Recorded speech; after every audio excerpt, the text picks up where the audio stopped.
That was last week. This is this week. It's homecoming in Starkville as Mississippi State takes on the LSU Tigers. Hello, I'm Jim Ellis along with Dennis Hudson, and a matchup with coaches Jackie Sherrill for Mississippi State and Jerry DiNardo for the LSU Tigers. And two teams going in opposite directions, Jim. The Mississippi State Bulldogs, 6-0 unbeaten. LSU, the Tigers have had their problems throughout the year. And, of course, are 2-4 at this point. But a ball club who, although have struggled this year, have a great history of success against Mississippi State. They've won 7 straight from the Bulldogs. Well, they've really got some skilled athletes and some great positions for LSU. It's just that they haven't put it together all year long, or at least they haven't so far. Mississippi State, of course, hoping the Tigers don't put it together this afternoon. Mississippi State 6-0 on the campaign, ranked number 11 in the country right now. LSU is 2-4. And one of the things that's really helped the Bulldogs as of late is the emergence of the receiver corps. And one of those guys is a youngster by the name of Terrell Grindle. Well, we saw Grindle just a few moments ago from the Auburn game. He had a great game 2 weeks ago against the Auburn Tigers with 6 receptions for 109 yards. Mississippi State needs another good outing from him this afternoon. And the other thing that the Bulldogs have done very well all year long is play defense. Joe Lee Dunn's defense has been superb. There have been a lot of different players that have contributed. But Big John Hilliard, the senior out of Houston, Texas, had a huge ball game against Auburn. He made some really big plays against the Auburn Tigers, particularly in critical situations. He did a great job for State on the defense. For the LSU Tigers, they're a ball club in transition a bit. They have a quarterback that has taken over in the last 3 ball games in Josh Booty. But the thing they'd really like to do, I think, Dennis, is balance that offense a little bit, and Rondell Mealy is a key there. Well, Rondell Mealy is one of the top quality backs in the Southeastern Conference. Just last week, he became only the 8th LSU back to go over 2,000 yards rushing, and he has had really a productive year. He has to have another good day today for LSU to have a good day. LSU's defense has played well at times this year, and one of the guys who's been a leader is a cornerback by the name of Mark Roman. But Roman this week has been suspended, and he will not play in this ball game. Well, as you know, he was highly recruited by Mississippi State. Roman, one of the quality defensive players in the Southeastern Conference, but he won't be playing this afternoon for the Tigers. Jackie Sherrill, in his 9th year at Mississippi State, 160 career wins, and he has 55 wins at Mississippi State, has had a great record. They've won 9 consecutive regular season ball games. Jackie has to feel very good about this ball club. I think he probably does, but as you pointed out earlier, he knew this was going to be a tough ball game, or thought it would be. So Coach Sherrill hoped to improve that record this afternoon. Mississippi State, a ball club who feels like if they can simply execute, do the things they do well, they have a chance to win it. They really do, and Jerry DiNardo on the other side of the coin for LSU's had his problems this year, Jim, but still an outstanding record for the Tigers. Well, one thing that LSU wants to do is have some good things to happen to them early. They've been hurt by big plays and mistakes early in the ball game. Let's take a look at these ball clubs in comparison. Of course, the records are going in the opposite direction. Offensively, they're pretty even, but on the defensive side, you'll see points allowed and the yardage given up. LSU has had much the worst time of it, and the Bulldogs have been pretty good. In fact, they're 2nd in the country in total defense. And Mississippi State in points allowed only 9 points a game, just about that average for the year. LSU at the other end of the spectrum, giving up 24.5 points a ball game. Their defense just has to do a better job. It's homecoming in Starkville tonight. The Bulldogs and the Tigers getting set to play this one. It's a sold-out crowd and a beautiful evening for football activity.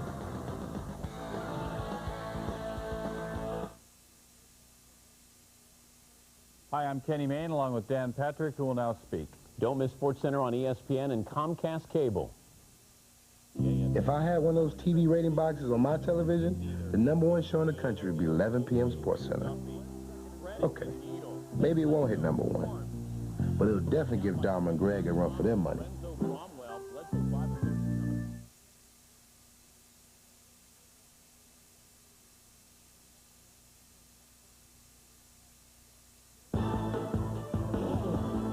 If you don't have time to watch, log on to grtv.com. It's the store that's always open. When you want to find out more, bookmark grtv.com. Still deciding? Shop at your convenience 24 hours a day at grtv.com. Did you forget the 800 number? Click twice on grtv.com. Simply convenient. On demand. grtv.com. The excitement of SWAC football is here. There is nothing better than a battle in the SWAC. The fans, the bands, and the football. SWAC football is the best. Don't miss SWAC football. It's the bright young stars of the future delivering the best in college football action today. Stay tuned to this SWAC television network station, the home of classic SWAC football.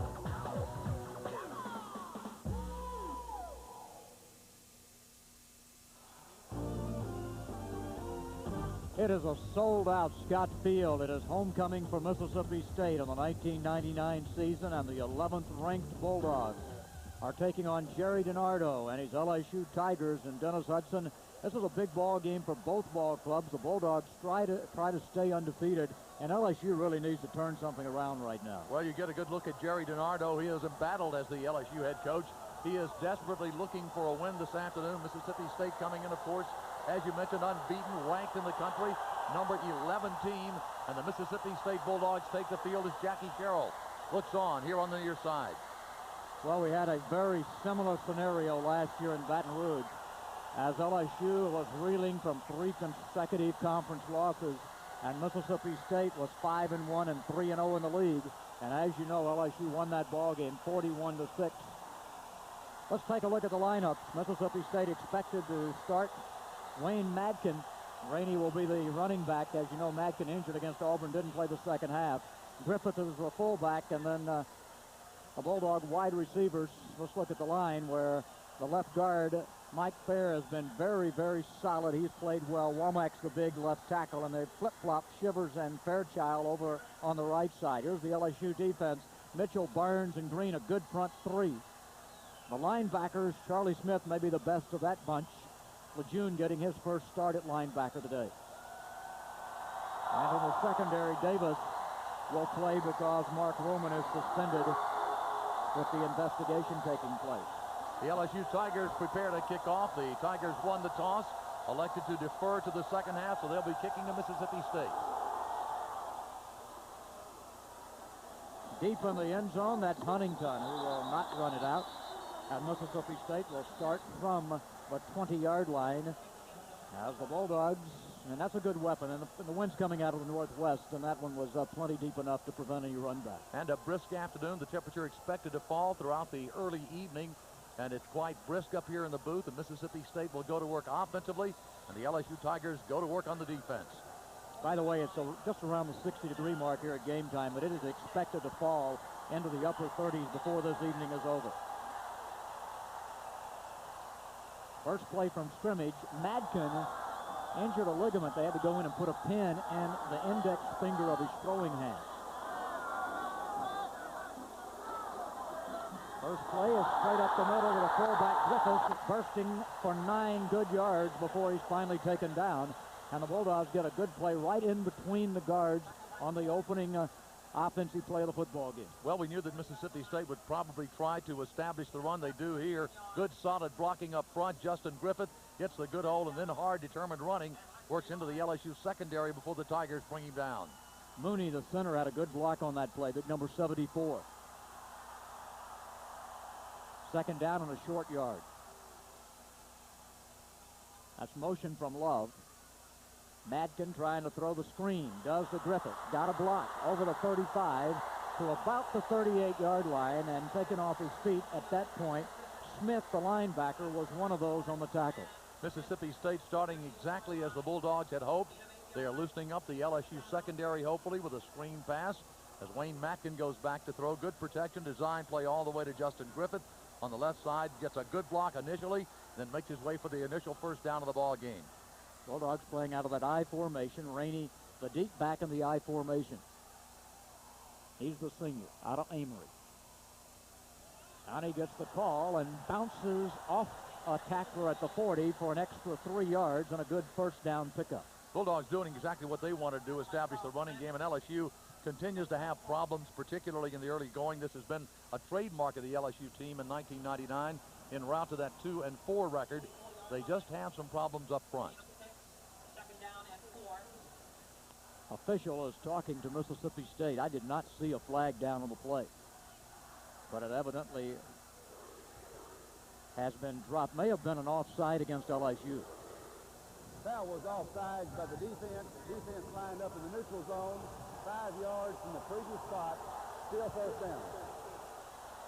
We didn't see the movement, but one of the LSU players was lined up in the neutral zone, and so instead of taking the run, which was maybe a bit better than 5, they take the 5 yards and save the down. It's a 1st and 5 at the 43-yard line. They're going to keep Griffith in the backfield and send Rainey out as a receiver this time. Madkin in trouble, breaks away, and runs close to a 1st down at the 47-yard line. So Madkin escaped a tackle in the backfield and then was tackled at about the 47-yard line. Good effort by Wayne Madkin. He goes back to throw, and his protection breaks down almost immediately, shakes a tackle in the backfield to avoid the sack, and gets upfield for some positive yardage. So Mississippi State in good field position. Madkin going back, almost stumbled and fell, but then regained his footing and picked up yardage close to the 1st down, but just about a half-yard shy. That was Jeremy Lawrence, outside linebacker, that made the play. Another 2nd down and short yardage. And again, Love's in motion. A little hole, not much, but a 1st down for Rangers. And again, Smith's around the football. Smith, the middle linebacker, he's a veteran. He started several ball games last year, but this is his 1st year where he's really been a solid 6-game starter for LSU, and they like the way those kids play. Well, Mississippi State with another 1st down. Bulldogs moving authoritatively here early in the ball game in a 0-0 game, and Wayne Madkin starting the ball game, although injured with that finger, as you mentioned, Jim, but doing a great job so far. LSU has crowds the line of scrimmage with the front 4. Play action. Deep down the middle for Love. He tried to catch it as he turned around. Ball maybe slightly behind him, and he could not come up with the catch. Robert Davis defending on the play. Love looked like he had some pretty good inside position, but the ball may have been slightly underthrown. Mississippi State fans wanted a pass interference as Love goes downfield. Might have been a little contact prior to the ball getting to Love, but the official saw it the other way. Madkin back to throw. Gets good protection this time. Love one-on-one with the pass defender, and the pass goes incomplete. Huntington and Butler enter as the receivers for Mississippi State now. 2nd down and 10. This is the 1st possession of the ball game.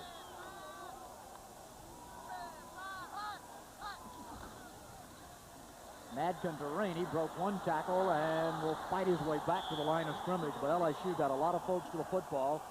Smith was one of those who got there very quickly. Really the best defensive effort as far as the LSU Tigers are concerned. They got a lot of people to the football, as Jim mentioned, and dropped Mississippi State for just a short gain. 3rd down, 10 yards to go. You'll see good penetration initially, and then the Tigers get a lot of people with hats on the football and drop down the Bulldog ball carrier. 3rd down, possession play, 1st of the afternoon for the Bulldogs. Falk was the guy that got him first and really forced the play. Bulldogs in a possession down, and they'll split the backs.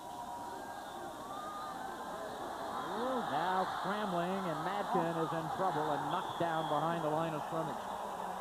And LSU's defense does a nice job of applying the pressure.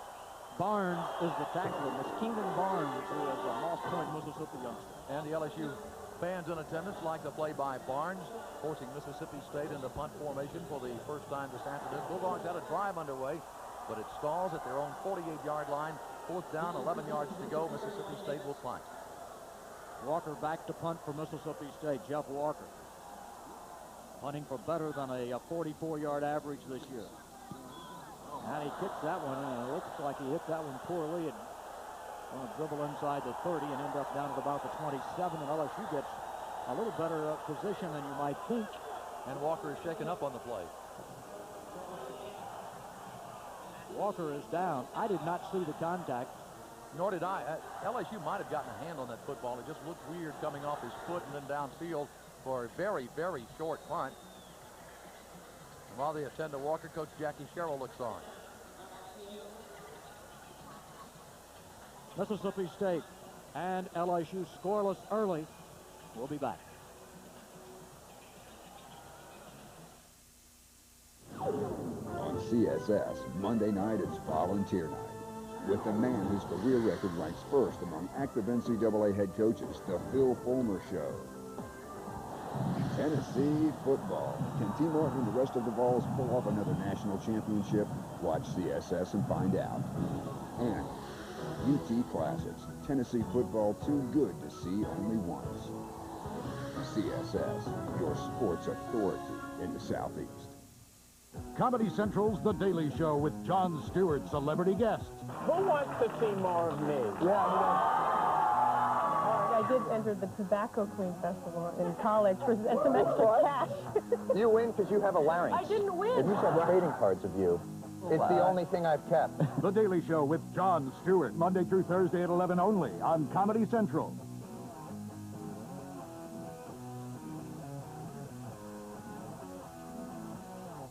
Arliss stands behind his players. Now they're standing behind him. Backed by popular demand.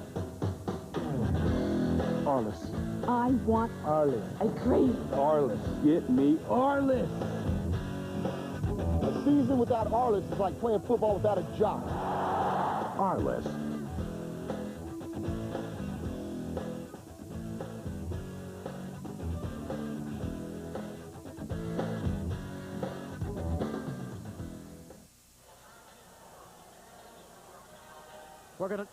We're gonna take a look at the play, the punt by Walker moments ago where he was injured. And let's see if anything happens. Well, he hits it clean, and all right, just came down. It looked like he landed bad on the foot, maybe the ankle. First down play, LSU. Sweep outside with Mealy and get short yardage over the 30-yard line. Barron Simpson, the Bulldog middle linebacker, is the guy who makes the tackle. And by the way, Walker left under his own power, so apparently he's all right. As Jim mentioned, he just landed on it badly, or so it appeared. No LSU Tiger got near him, but he is okay, and apparently will resume the punting chores. LSU goes right to work with their running back, Wandell Mealy, one of the best in the conference, coming into the ball game, number 5 in rushing in the SEC. Yeah, Mealy went over the 2,000-yard mark against Kentucky for career yardage. And they use him again, and this time there's absolutely nothing there. Alvin McKinley stops up the play. Kevin Sluter helping out.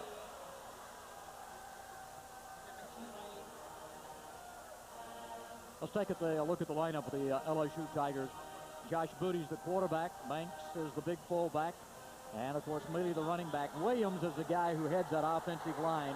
For the Bulldogs, Hilliard, McKinley, and up front, along with Sluter. And you see the rest of that Bulldog defense. LSU third down.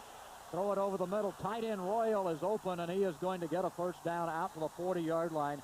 They slid the tight end underneath the coverage, and he got wide open and picked up the first down. Good possession fly by the LSU Tigers as Josh Booty rolled back to throw and found his end open for a first down. First down of the afternoon for the LSU Tigers, and Coach Jerry DiNardo likes it so far. His ball club in a 0-0 contest with the Bulldogs. That's Myers, the freshman, at the top, and it is Robinson to the bottom, and they're going to run Mealy again, and it was Cooper who got a hand in there and sort of tripped him up as he crossed the 40-yard line. But it looks as if, and Dennis, we said that early, that there's no doubt that LSU, who's been in most of their ball games down early and playing catch-up and throwing a lot, would like to balance it with a running game tonight. If they can avoid that, they'll be in good shape, or so they feel at any rate. And Rondell Mealy is one of the top quality backs in the Southeastern Conference. He hasn't had the best blocking all year long, and LSU will have to sustain the blocks against the Bulldog defense for the Tigers to do well. Tommy Banks is a big fullback up front. And back to pass is Booty. Has time, throws in the middle, and threw it behind his intended receiver. He had Robinson down at the Mississippi State 41, covered by Fred Smoot. That was just a poor pass. Well, Fred Smoot had him pretty well covered, too, and you mentioned that Booty did throw it, and wasn't a particularly good pass. This is a look at Josh Booty, the sophomore quarterback, going back and throwing behind his intended receiver. Smoot was right there on the play, but the pass was poorly thrown. Booty, plenty of size at 6'3" and 222. Looks over the line and fires it too low. Third down play for LSU, and they'll go to the shotgun. Shotgun with 3 wides and 2 backs in. They run that formation a lot, 41% of the time so far this year. Get it out to Robinson, and Smoot trying to tackle him, and he had a tough time getting him down, and he may have picked up the first down.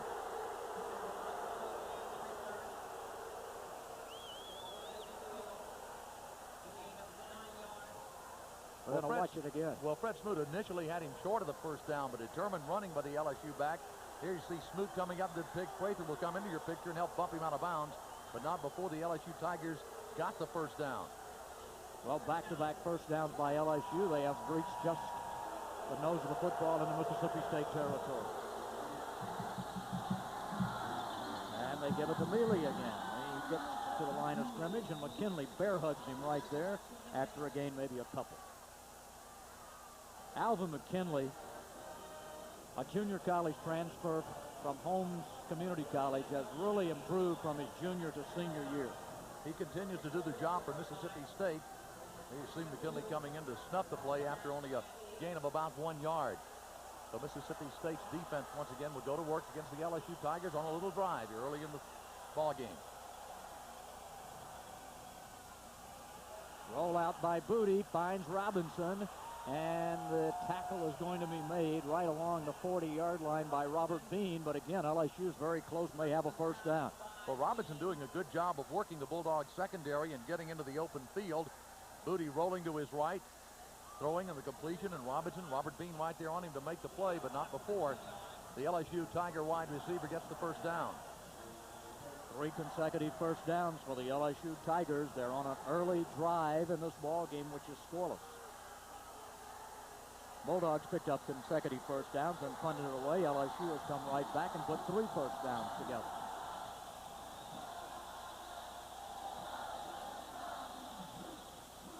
There's the pitch to Mealy, trying to get around the corner. And he gets to the 35-yard line and is rolled down there. And LSU in the 2 tight end set again. They've run some 2 tight end set here early in the ball game, and very determined they're going to run the football. That was Fred Smoot and Pig Prather who made the tackle, by the way. They've done a good job, LSU. They are establishing the running game early in the ball game. Josh Booty has thrown on a couple of third down conversions and made them work to his wide receiver, Reggie Robinson. LSU looking impressive in the Tigers' opening drive of the afternoon. They've done a good job so far. This will be the 10th play of the drive. 9 plays, 37 yards, 4 minutes consumed. And the handoff to Mealy, and Wims is right there. But the exchange, Mealy was stumbling as he took it from Booty, I think. I think you're right, but Wims was right there to make the play, and Coach DiNardo across the way is looking for some help on this play. You'll see good Bulldog penetration, and again, a little slip on the handoff, and then Mississippi State just plays it well. Boy, Wims did a great job of backing up. And just stuffing the play. Guard really just stuffed the play. Outstanding job. He had Jason Baggett backed up about 3 or 4 yards on a running play. Third down, Booty got time, throws, and the pass, diving. Did he catch it? They say yes at the 25-yard line. Another LSU first down. Abram Booty made the catch. The quarterback's brother, of course. By now you know the story of the Booty brothers, and that was a great reception. Only his 16th reception of the year, and Abram Booty a year ago caught 54. This year, he's only caught, well, now 16 passes, but this time an excellent route and an excellent catch. Third down, Booty got time, throws, and pass. Well, that was interesting. That was close, wasn't it? It was close. It really was, but LSU, give the Tigers credit, picked up another first down. They offset the eye this time. And pitch it to Mealy. And he turns it up for short yardage, and the Bulldogs converge on the play at about the 23, and you've got to like the way they've mixed their plays up in this drive. Well, they have. They mixed the run with the pass, particularly the sprint out play with Josh Booty. He's done a good job of picking up his receivers, primarily Reggie Robinson, and the latest, Abram Booty, who made the catch for the big first down for the LSU Tigers. The running game is establishing the passing game for the LSU Tigers, or had until this point. Now it's second down and 9 yards to go. Tigers inside the Bulldogs' 25-yard line. Go back to the eye. 2 receivers to the bottom of the screen. And hand it off, and there's nothing there as Ellis Wims wraps up Mealy back near the 30-yard line. Mississippi State fans, of course, appreciate the defensive effort. Once again, it looks as if the handoff wasn't handled cleanly by LSU, and it gave Mississippi State time to react. A little bobble there, and then Mississippi State's all over the LSU running back. Well, LSU will face, well, evidently with a penalty on the play. Now the referee, they're going to mark it off. May have been a personal foul against Mississippi State. Boy, this would be big for the Tigers. Coach Jackie Sherrill wants some clarification and gets it. That was a dead ball, personal foul, late hit by the defense, half the distance to the goal from the previous spot, automatic first down. Well, that's 5 in a row. Didn't see the infraction, didn't see the flag go down. Saw the official pick up the flag, and the guy who threw it was a good ways from the point of the contact, but nonetheless, LSU has picked up a first down via the penalty. Pitch out to Mealy, and that was a good play call as Mealy breaks the tackle and finally driven out of bounds by Cooper at the 5-yard line. Bulldogs were blitzing from the outside on the right, and LSU caught them in the blitz and pitched it to Mealy, who just ran around. They really were. Nobody out there ready to stop Mealy, just one man, and luckily for Mississippi State, they did drag him down, but as you can see, a lot of open daylight for him, and Fred Smoot comes up, gets a hand on him, and then gets help from Ashley Cooper, who came really from the opposite side to make and help out on the tackle. Not quite enough for the first down. It'll be second down and inches. Mealy has 9 carries, 13 yards on this drive, but LSU's kept it going. Mealy fighting, should have the first down off the left side. Now the Tigers are going to be in a first and goal situation. This has been a very impressive LSU drive. It has been. They picked up the third down plays very well in the ball game, and what they're doing effectively is keeping the ball away from Mississippi State, of course. We've just got 4:17 left to go in the first quarter. Mississippi State's only had one offensive possession, and the rest of the time the LSU Tigers have owned the football. Power formation for the Tigers.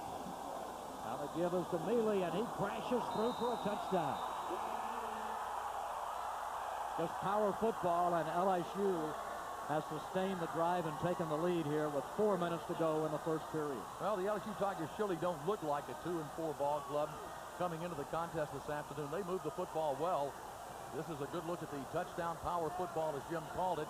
Just line up and run their best running back and get it into the end zone to culminate the drive and put LSU on the board 6-0.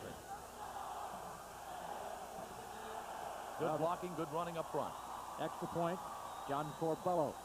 Now they put it down, and he kicks it up and good. So the LSU Tigers have taken the drive 73 yards and stuck it in the end zone. An outstanding drive. Mealy with his 27th career touchdown run. And LSU has taken the early lead in this ball game 7-0. Well, that quiets the big crowd here at Scott Field on homecoming night. LSU 7 and Mississippi State 0. That was a 16-play drive, 72 yards, officially consumed 6 minutes and 46 seconds. LSU 7-0, and we'll take a timeout.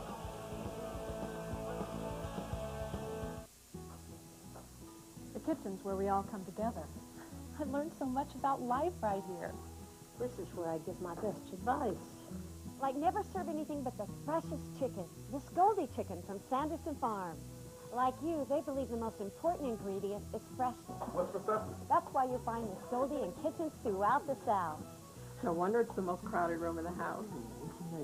Miss Goldie chicken from Sanderson Farms. As always, Sanderson Farms fresh. Hole 3 of the Cooper Tire Invitational, a par 10,000. Our leader lying 7,012. Bill, how'd he get there? Well, Jim, Arnold's gotten through some rough terrain, thanks in part to his Cooper tires. Then that nice run, keeping it left along the Canadian border. Arnold, what's in store for the rest of the hole? Got to clear those giant heads. The Cooper tires will do the job. The world is your course.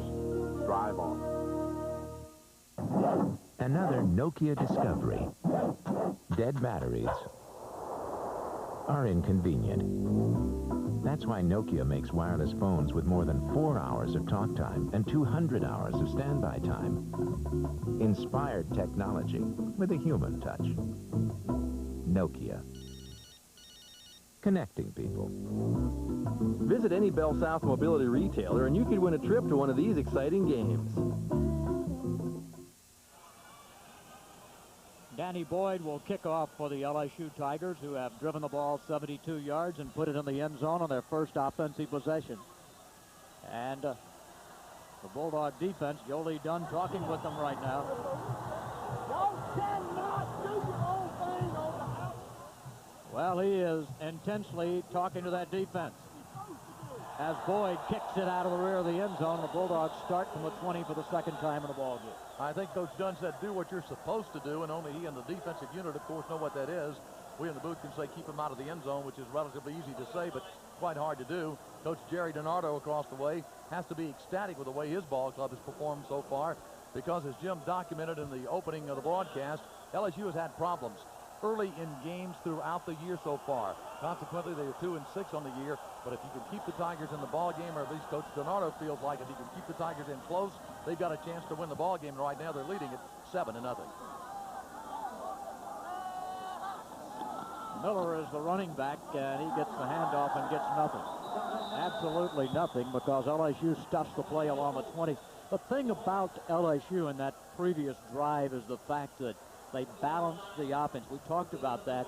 They've gotten behind early in games and simply have not been able to put any running game together. Have had to go to strictly a throwing game. But if they can balance the offense and run the ball effectively, suddenly they'll become a pretty good offensive football team. That's a good point. They picked up third down conversions very well as well. Booty was impressive throwing the football. Second down, still 10. Big pass out in the flat. And a short gain as Kelvin Love makes the catch and works his way forward and is knocked down by LeBlanc. Clarence LeBlanc, he's a good one. He is a 3-year starter at strong safety. He reacts well to the play. He leads the team in total tackles with 50 coming into the ball game, and we'll get a good look at why he leads the team, because he comes in and lays the lick on the Mississippi State receiver and forces Mississippi State into a third down possession play with time running out in the first quarter. Madkin looks over that LSU defense.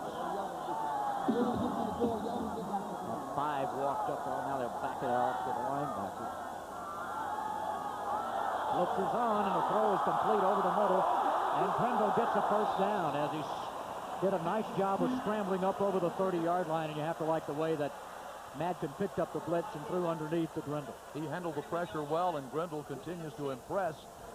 The young freshman receiver, Madkin, back to throw. He'll feel the pressure, then under pressure, gets rid of the football, and Grindle stumbling slightly there, but fights forward for the first down to put Mississippi State into a 1st and 10 situation. Mark Grindle had a 6-catch ball game against Auburn, sort of his coming out, and they'd like to think that this young freshman from Hattiesburg, Mississippi, can continue to improve.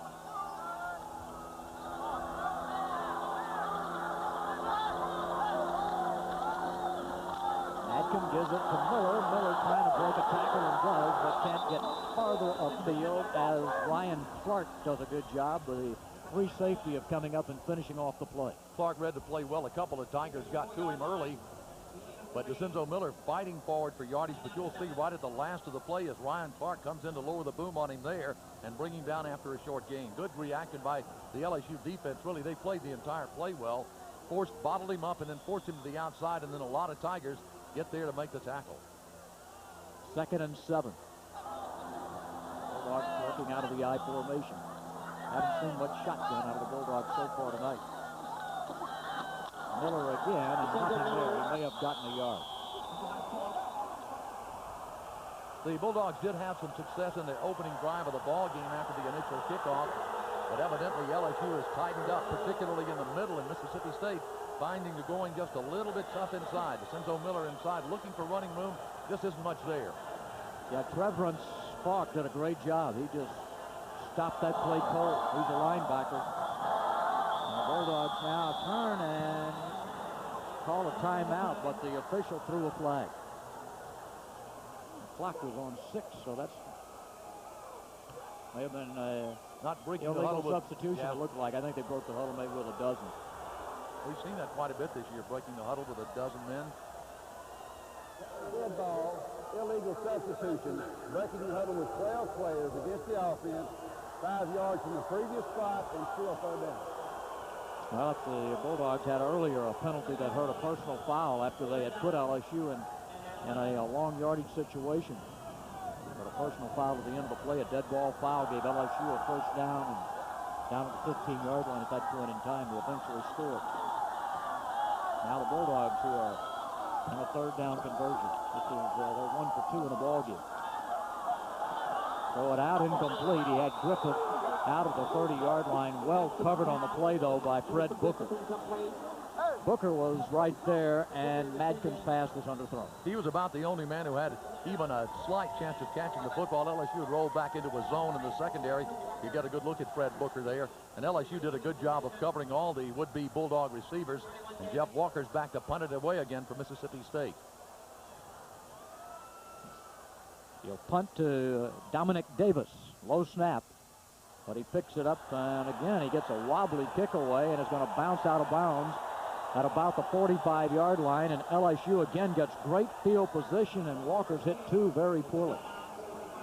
Well, the first helped at least the Bulldogs, or rather helped the Tiger offense get into a position where they carried it in for the touchdown. So Walker's having his problems here early in the going.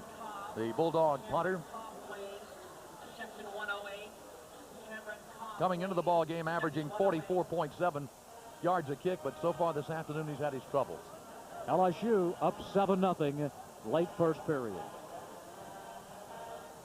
On CSS, Wednesday night is Mississippi night with the University of Southern Mississippi head coaching show, the Jeff Bauer Show. Formerly of Tennessee, Ole Miss football with David Cutcliffe.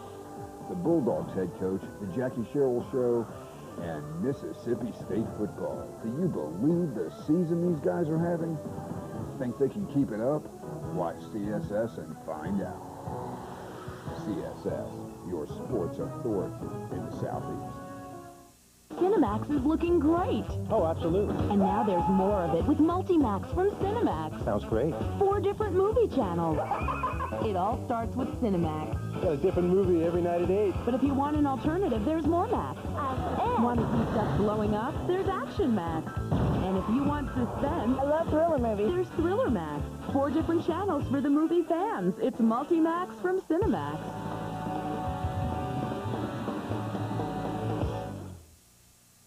Ian Wright and Justine Shapiro have the coolest jobs on the planet. Oh, yeah. This is the way to travel. Want to go along? Enter the Lonely Planet Take a Fan to Work sweepstakes and you could. Log on to travelchannel.com and Ian or Justine could be taking you on their next adventure. Definitely have to check this out. Plus, cast your vote for your favorite Lonely Planet episode, and starting August 23rd, we'll air your top picks. Break away with the Lonely Planet Take a Fan to Work sweepstakes, only at the Travel Channel and travelchannel.com. Mississippi State will play defense. The offense is struggling a little bit, and Wayne Madkin and the crew will have to get something going. But right now, the Bulldog defense, being threatened by an LSU team, has done a good job offensively. There's a pass caught at the 50 and fighting for first down yardage, or possibly first down yardage.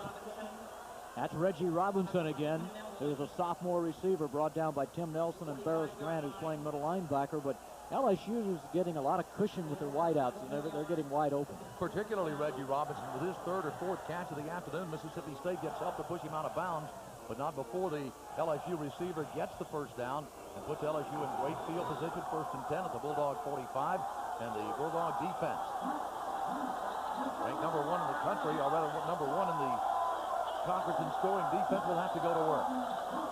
Pitch to Mealy, good running room, and he is going to pick up about 10 out of the play.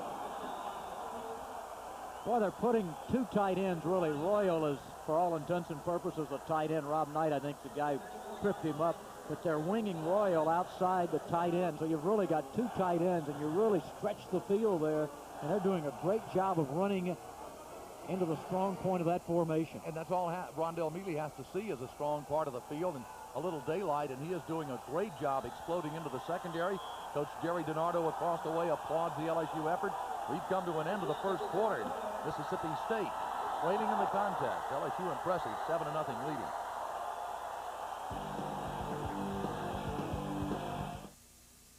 Hi, I'm Kenny Mayne along with Dan Patrick, who will now speak. Don't miss SportsCenter on ESPN and Comcast Cable. If I had one of those TV rating boxes on my television, the #1 show in the country would be 11 p.m. SportsCenter. Okay, maybe it won't hit #1, but it'll definitely give Dom and Greg a run for their money.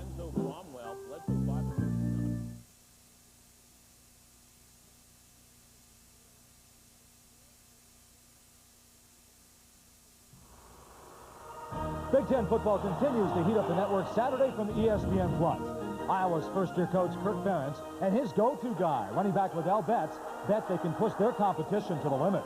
The Hawkeyes' focus is on one thing, getting to the end zone. Ohio State won't roll over and play dead for anyone.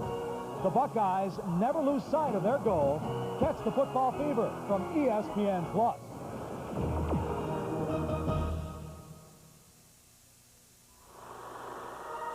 ESPN Plus brings you another Saturday full of Mountain West Conference football action. It's Air Force at BYU. Air Force displays a versatile offense that can explode at any time. BYU has confidence in its veteran quarterback, Kevin Frederick. They believe he has the talent, the skill, and the arm to give the Cougars the upper hand in this battle. It's Mountain West Conference football from ESPN Plus.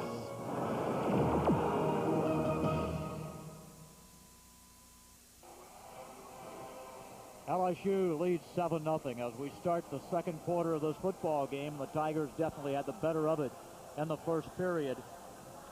Josh Booty was 5 of 6 for 50 yards passing. Rondell Mealy had a dozen carries for 29 yards, and although that particular statistic doesn't sound that impressive, it's been the fact that they've been able to establish some running game that's really helped the Tiger offense.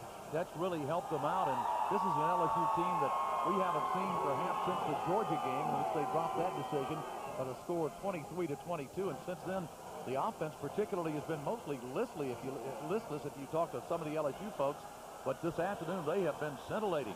They moved the football well the first time they had the football. They're throwing to their wideouts. Rondell Mealy has gotten some big yardage. And Coach Jerry DiNardo's ball club is in control at the present time.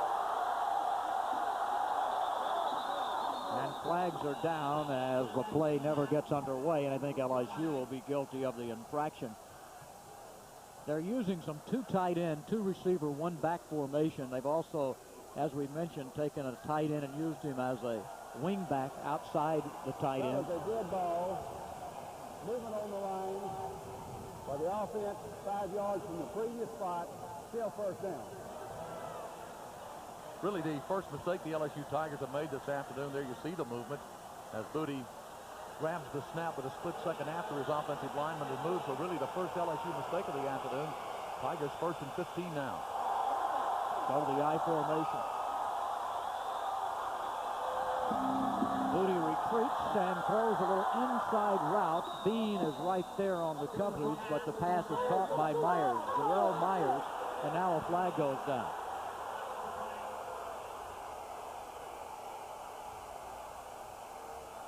Myers and Bean were jostling for the ball. That may go against Mississippi State. I think it probably will. First reception of the afternoon for Jarrell Myers. We expected him to be the main go-to guy as far as the wide receivers are concerned, but Reggie Robinson really has been the penalty against Mississippi State.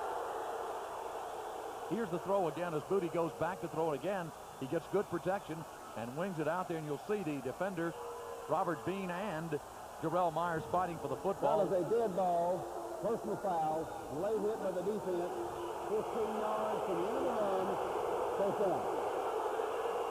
Well, as you saw in the replay, I think if Bean doesn't give him a little shove right there at the end, probably nothing called, but he gave him a little shove at the end of the action after the ball, and I think that's probably where the penalty got called. Yeah, it cost the Bulldogs. It sure did, Jim.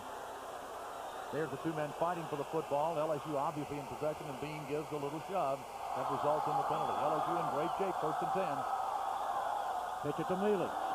And he got good running room, and then it is Bean who comes up to help out, and they stop it after only a 2 or 3 yard pickup.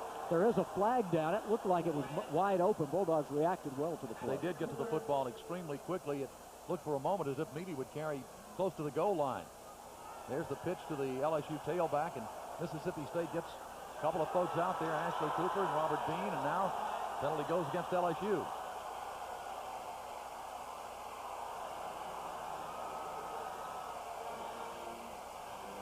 Well, they'll wait for the referee. Foul was holding by the offense. A 10-yard foul from the spot of the hole. Still first down. Sets it back on the 29-yard line, so it'll be a 1st and 20 for the LSU Tigers. Things are not always pretty at Mississippi State. That happened to be a great shot of something that is, but the ball game, as far as the Bulldog fans are concerned, isn't pretty at all.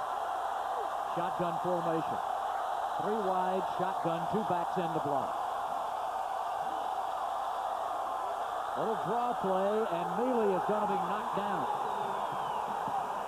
Ferris Grant out of Irvington, New Jersey, Dodge City Community College.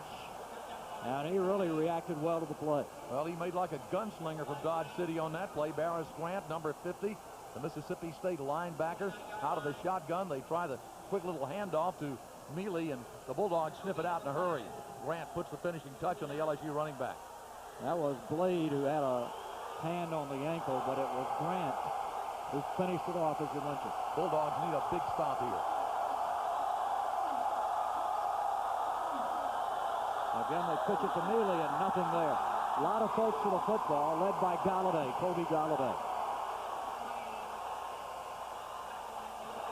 Mississippi State fans obviously like the last two plays, and this has been the best Bulldog penetration of the afternoon against the LSU defense. Mealy gets the quick pitch to the outside. Mississippi State gets plenty of folks to the football and bring him down after a short gain. Had all three of the down guys, Blade, Wims, and Galladay, all had a hand on him at some point in that tackle. You like that? You really like to see that if you're a Mississippi State coach.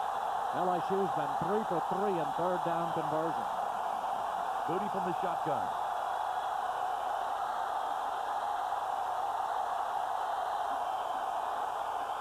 Quick pass caught down at the 25 into the 24. Myers with the catch. Prather and Grant are there for the tackle, but LSU picks up about 5 or 6, and that helps you when you're trying to kick a field goal. Jarrell Myers, 5'11", 169, a freshman who came in 4th in the conference in receptions rather. But strangely enough, Jim hasn't caught a touchdown pass all year long. Here you see the route, a quick route inside, gets some yardage, some positive yardage, but not nearly enough for the first down. Corbello from the hash mark, 41-yard attempt. His long this year has been 43. He's 6 of 9 on the year, field goal attempt. Now Mississippi State comes off the side. Now let's see if they were drawn. You saw two guys come. Generally when two guys come as they did, there's probably been some offensive movement. Nope.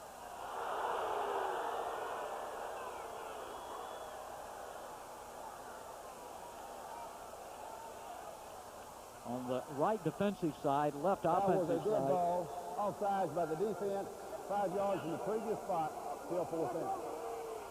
Well, penalties have hurt Mississippi State.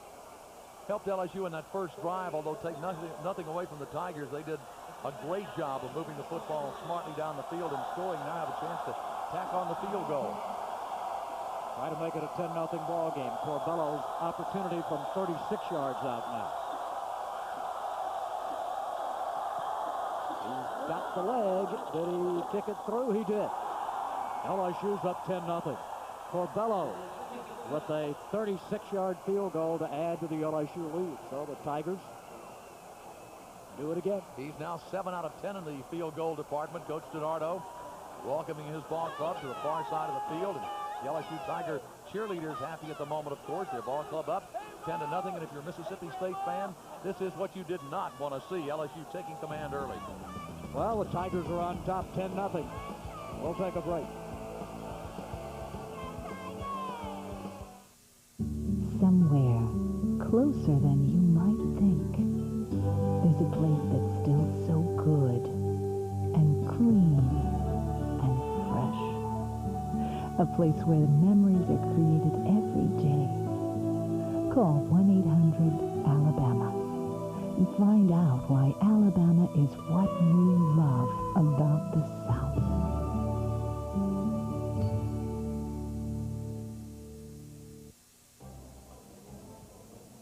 You know, Archie, thousands of people throughout the South choose Osmose pressure-treated pine from Great Southern Wood. That's right, Jimmy. That yellow tag means it has a lifetime guarantee. Then it comes to you clean and straight. Exactly. Then why haven't we sold a single T-shirt? I mean, these dadgum things are good looking. It's a disease, Jimmy. So remember, there is a difference. If it doesn't say Osmose on the yellow tag, believe me, you don't want it. It's time, classic time. This week in Black College Life, visit cities and classics all throughout the season. Get ready for non-stop excitement with the Ramsey Tour from game day broadcasts on Sundays at 3 p.m. The weekly magazine show is tailgated and pre-game spectaculars on Friday at 6 p.m. The best games, the best bands, and definitely the best fans. This is Chuck Boss. Check us out, because we'll be checking you out in an end zone somewhere near.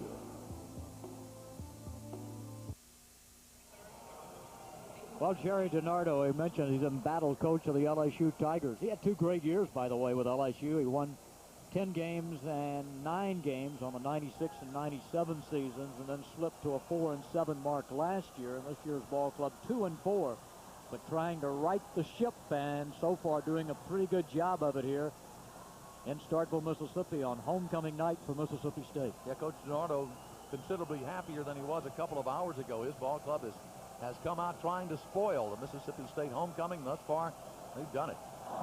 Boyd's kickoff. And a carry near the goal line, grabbed by Huntington. Up the sideline and over the 20, and then he runs into LSU. And Brady James is the guy who leads the charge. And it'll be stopped shy of the 25-yard line.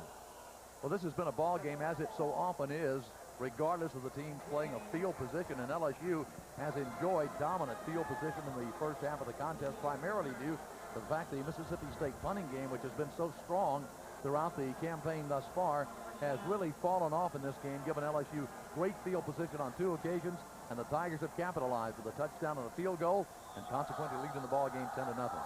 Bulldogs have a pair of new running backs, fullback Rod Gibson and tailback Dante Walker. Grindle and Love of the wideouts. Start from the 22. And pitch it to Walker. And they got back to the line of scrimmage and no more. LeBlanc and Smith. LeBlanc, the strong safety, and the middle linebacker Smith said no, sir. LSU just doing a great job of shutting down the Mississippi State running game after the Bulldogs had some early success. Wayne Mackin underneath, a quick pitch to Dante Walker, who tries to find the daylight outside, and there just isn't any there. LSU played it well. This time both Grindle and Love go to the top of your screen. And they're going to split the backs. And somebody moved. Yep. Looked like the right tackle for Mississippi State moved on the play. Wes Shivers, I think, was the man who was guilty of the infraction. He lifted just slightly, and LSU quickly pointed it out, and Mississippi State would be penalized. False start, moving on the offensive line, 5 yards from the previous spot, and still second down. Well, little mistakes can kill you oftentimes, and there you see the lineman just lifting the hand, moves the football back 5 yards. Mississippi State trying desperately to get something going successfully against the Tigers. That's 5 penalties for 44 yards. Not good. Second down play. Some time for Madkin. Nobody open. Love diving and makes the catch up at the 38-yard line. Good job of finding an open spot. Love came back for the football. Madkin rolled out of the pocket. He had all day long. And LSU coverage in the secondary was pretty good, but with that kind of time, you're generally going to find somebody open. Really decent coverage in the secondary initially. Then Kelvin Love just finds the open spot and goes to it and makes a diving reception. That should give Mississippi State some life, but you did say it correctly, Jim. Mackin did give him a little bit of time when initially he had nobody open. Finds Kelvin Love downfield for a big first down. 21-yard gain on the play. Bulldogs out of the 38. Inside, and that's Rod Gibson. He's got a couple, and not much more than that, as LSU continues to stand tough up in the middle. Whatever adjustments the Tigers made after that initial Bulldog drive following the opening kickoff has really worked for them, because they have really shut down the Bulldog runners, especially in the middle of the field. And the Bulldogs will either have to go wide or really start opening up the offense and throwing downfield. Second down, 8-yard to go play. Bulldogs with Donald Lee, the freshman from Maben, Mississippi, playing at the tight end now. McCaskey started the ball game.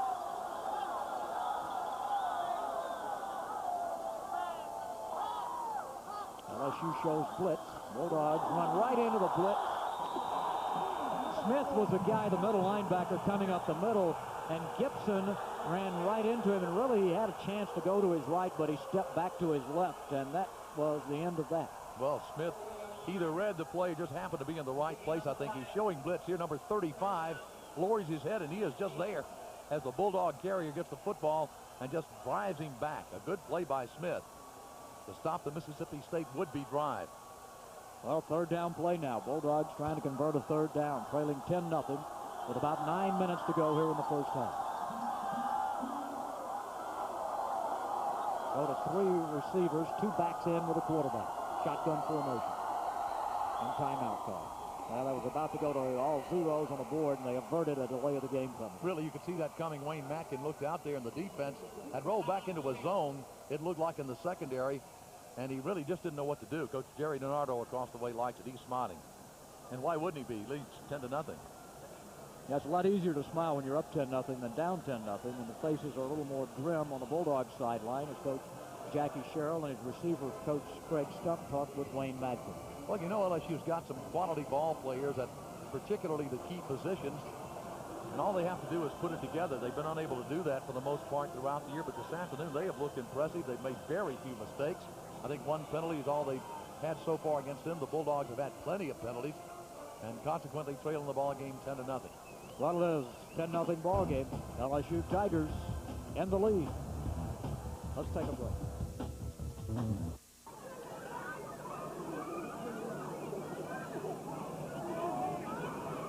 Over 35,000 children are reported abused in Alabama each year. 1 is reported abused every 20 minutes. Kids, you just can't beat them. Think about it. A message from the Alabama Council on Child Abuse.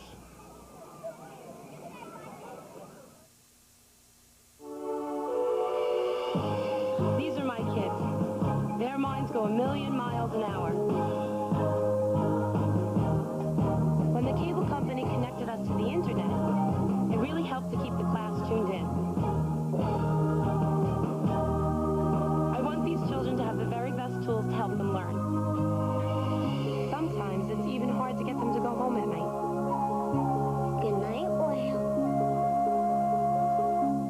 Hi there. You know, TV can inform, educate, and entertain, but not everything is appropriate for kids. Here's something you can do to take charge of your TV. To make informed choices about what programs are right for your children, use the TV ratings. The ratings give you information about the content of a show and whether it's appropriate for certain ages. The ratings can help you make smart viewing choices and use the family TV wisely. Brought to you by the National PTA and the cable television industry. Well, Mississippi State LSU, it is homecoming for the Bulldogs, and this is the first time that LSU has been a homecoming foe. Bulldogs have had good success in homecoming football games, but so far tonight, LSU's had the better of it. Third down play. Madkin with time over the middle to Walker, who makes the catch but does not get the first down. He reached about the 45-yard line, but that was the end of the run. LSU Tigers converge on the Bulldog running back well short of the first down.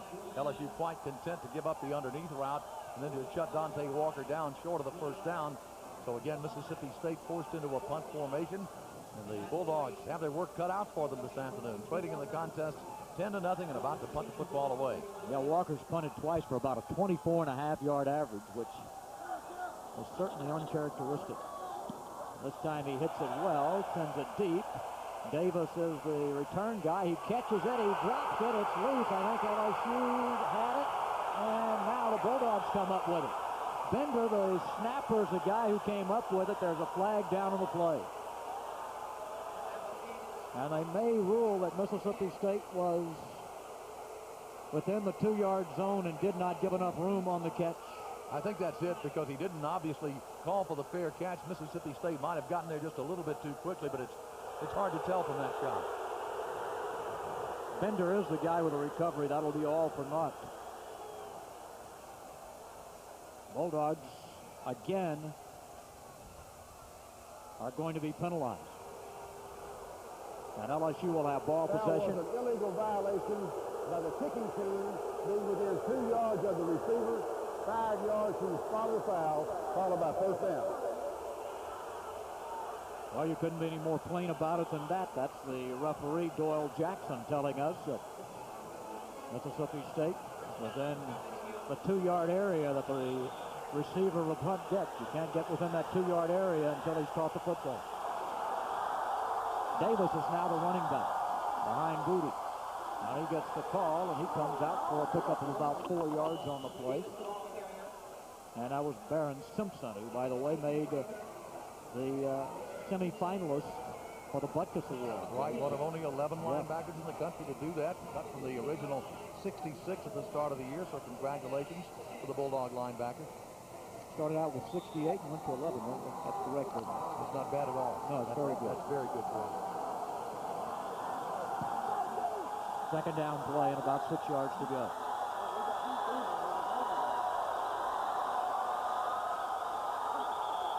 Booty stands up and now a flag goes down. Mississippi State was jumping up and down along the line of scrimmage, and LSU may have had somebody raise out of their three-point stance. We'll wait and see.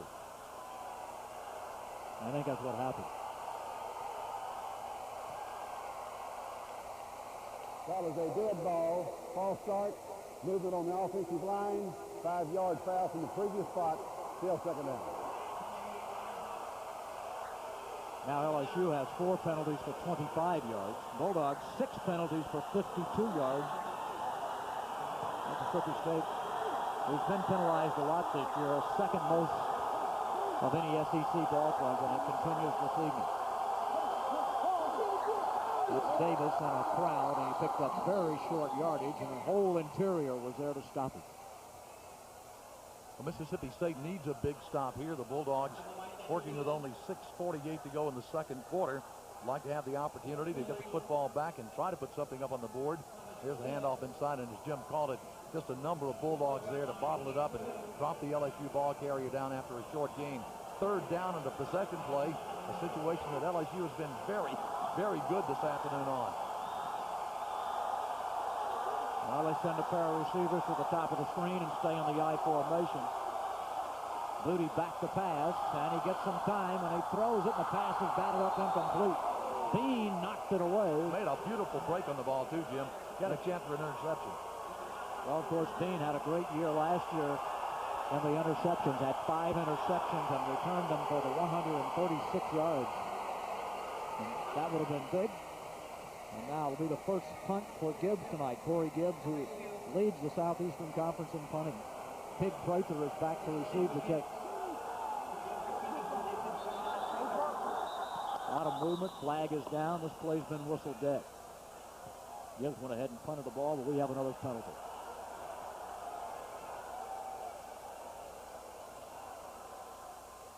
Now we'll let the referee sort that one out. I think probably LSU was guilty of an illegal procedure.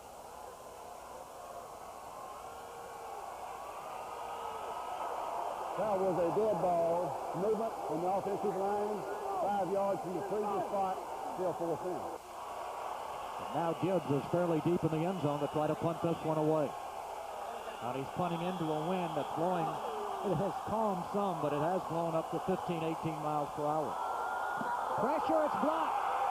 Out of the rear of the end zone, that's a safety. Eugene Clinton.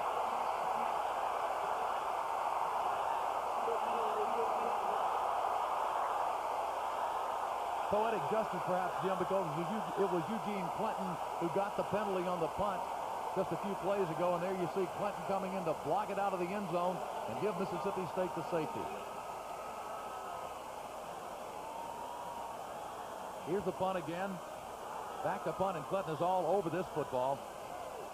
For Mississippi State, they were hoping it would stay in the field of play. Right. But for LSU, they feel good that it went out of the rear of the end zone, and give Clinton credit. He was there. As you mentioned, there was no way that punt was going to get away. Clinton was all over it. And give Clinton credit on the penalty play, really, when he was down there. He was hustling down there, and that was a marginal call one way or the other, just a hustle play as far as Mississippi State's concerned. But at any rate, Bulldogs come right back. Eugene Clinton blocks the football out of the rear of the end zone, and Mississippi State's on the board. It's LSU 10 and Mississippi State 2 as the Bulldogs get some points. Well, there's no doubt that this is a critical possession for Mississippi State. LSU will have to free kick the ball to them. They would like to get more than 2 in the first half against LSU. They've had no offensive points in this half against an LSU defense that's really done a very nice job. LSU has done a great job. Jackie Sherrill hoping to improve on his record, 55-37 with 2 ties. Mississippi State now on the board with 6:06 to go in the second quarter. Mississippi State homecoming crowd is alive. They want to see their Bulldogs go to work, of course. But as Jim mentioned, the LSU defense has been really, really tough this afternoon. It has been no fluke. They played and played well. They defense just about everything Mississippi State has tried, and consequently leading the ball game. And really, they just made their really first big mistake of the afternoon, the block punt. Danny Boyd's going to kick it from placement. And he sails this one down, caught by Prather. Over the 40, over the 50, down to the 45. A good strong run on the return by Prather. Same thing he did against the Auburn Tigers just 2 weeks ago to really put the Bulldog winning drive into motion following a great kickoff return after a safety. And Big Prather knows what to do with the football. At 6'3", he has good vision, looks upfield, finds the opening, and then just explodes into the LSU side of the field, and Mississippi State with great field position. Another good effort by Big Prather.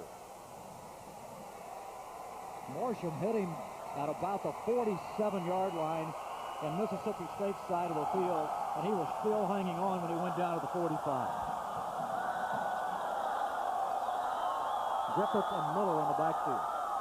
Play action back to pass, gonna throw it upfield, and it is caught by Huntington. Knocked down by Booker.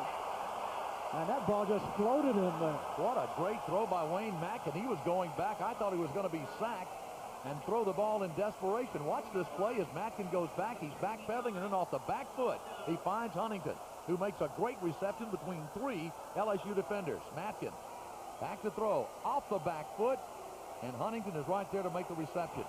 Well, he really got away with one that time because that could have easily been picked off. But as is, the Bulldogs give it to Miller now.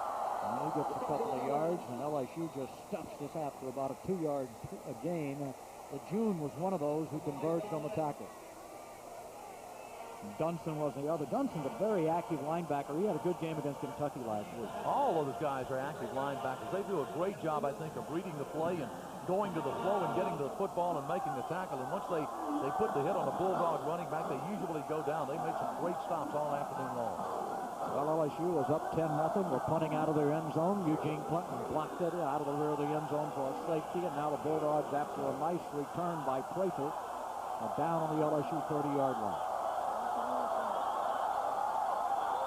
And now the clock went to all zeros, and the Bulldogs have to use a timeout. They used the timeout, averted the penalty. But that's all right. This is a good time to call a timeout if you're unsure of the play, because the Bulldogs really do need a score here. Field goal would be all right, of course, for the Bulldogs looking for the touchdown and the point after. I think it'll be the 2 points after if they do score. Obviously, they're down by 8. This ball game has a little less than 5 minutes to go in the first half. And the LSU Tigers lead Mississippi State by a score of 10-2.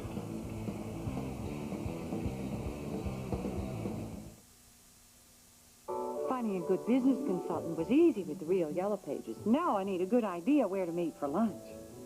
They even show their menu. Your credentials really impress me. Thanks, Dixie. Okay. First location is vital. Then we'll determine necessary capital improvements, depreciation, analyze staffing factor, and merchandise mix, inventory control, and replacement, which of course will impact on turnover speed. Any questions so far? The Real Yellow Pages from Bell South. Get an idea. Do you charge by the hour or by the word? The Southeastern Conference, setting the standard.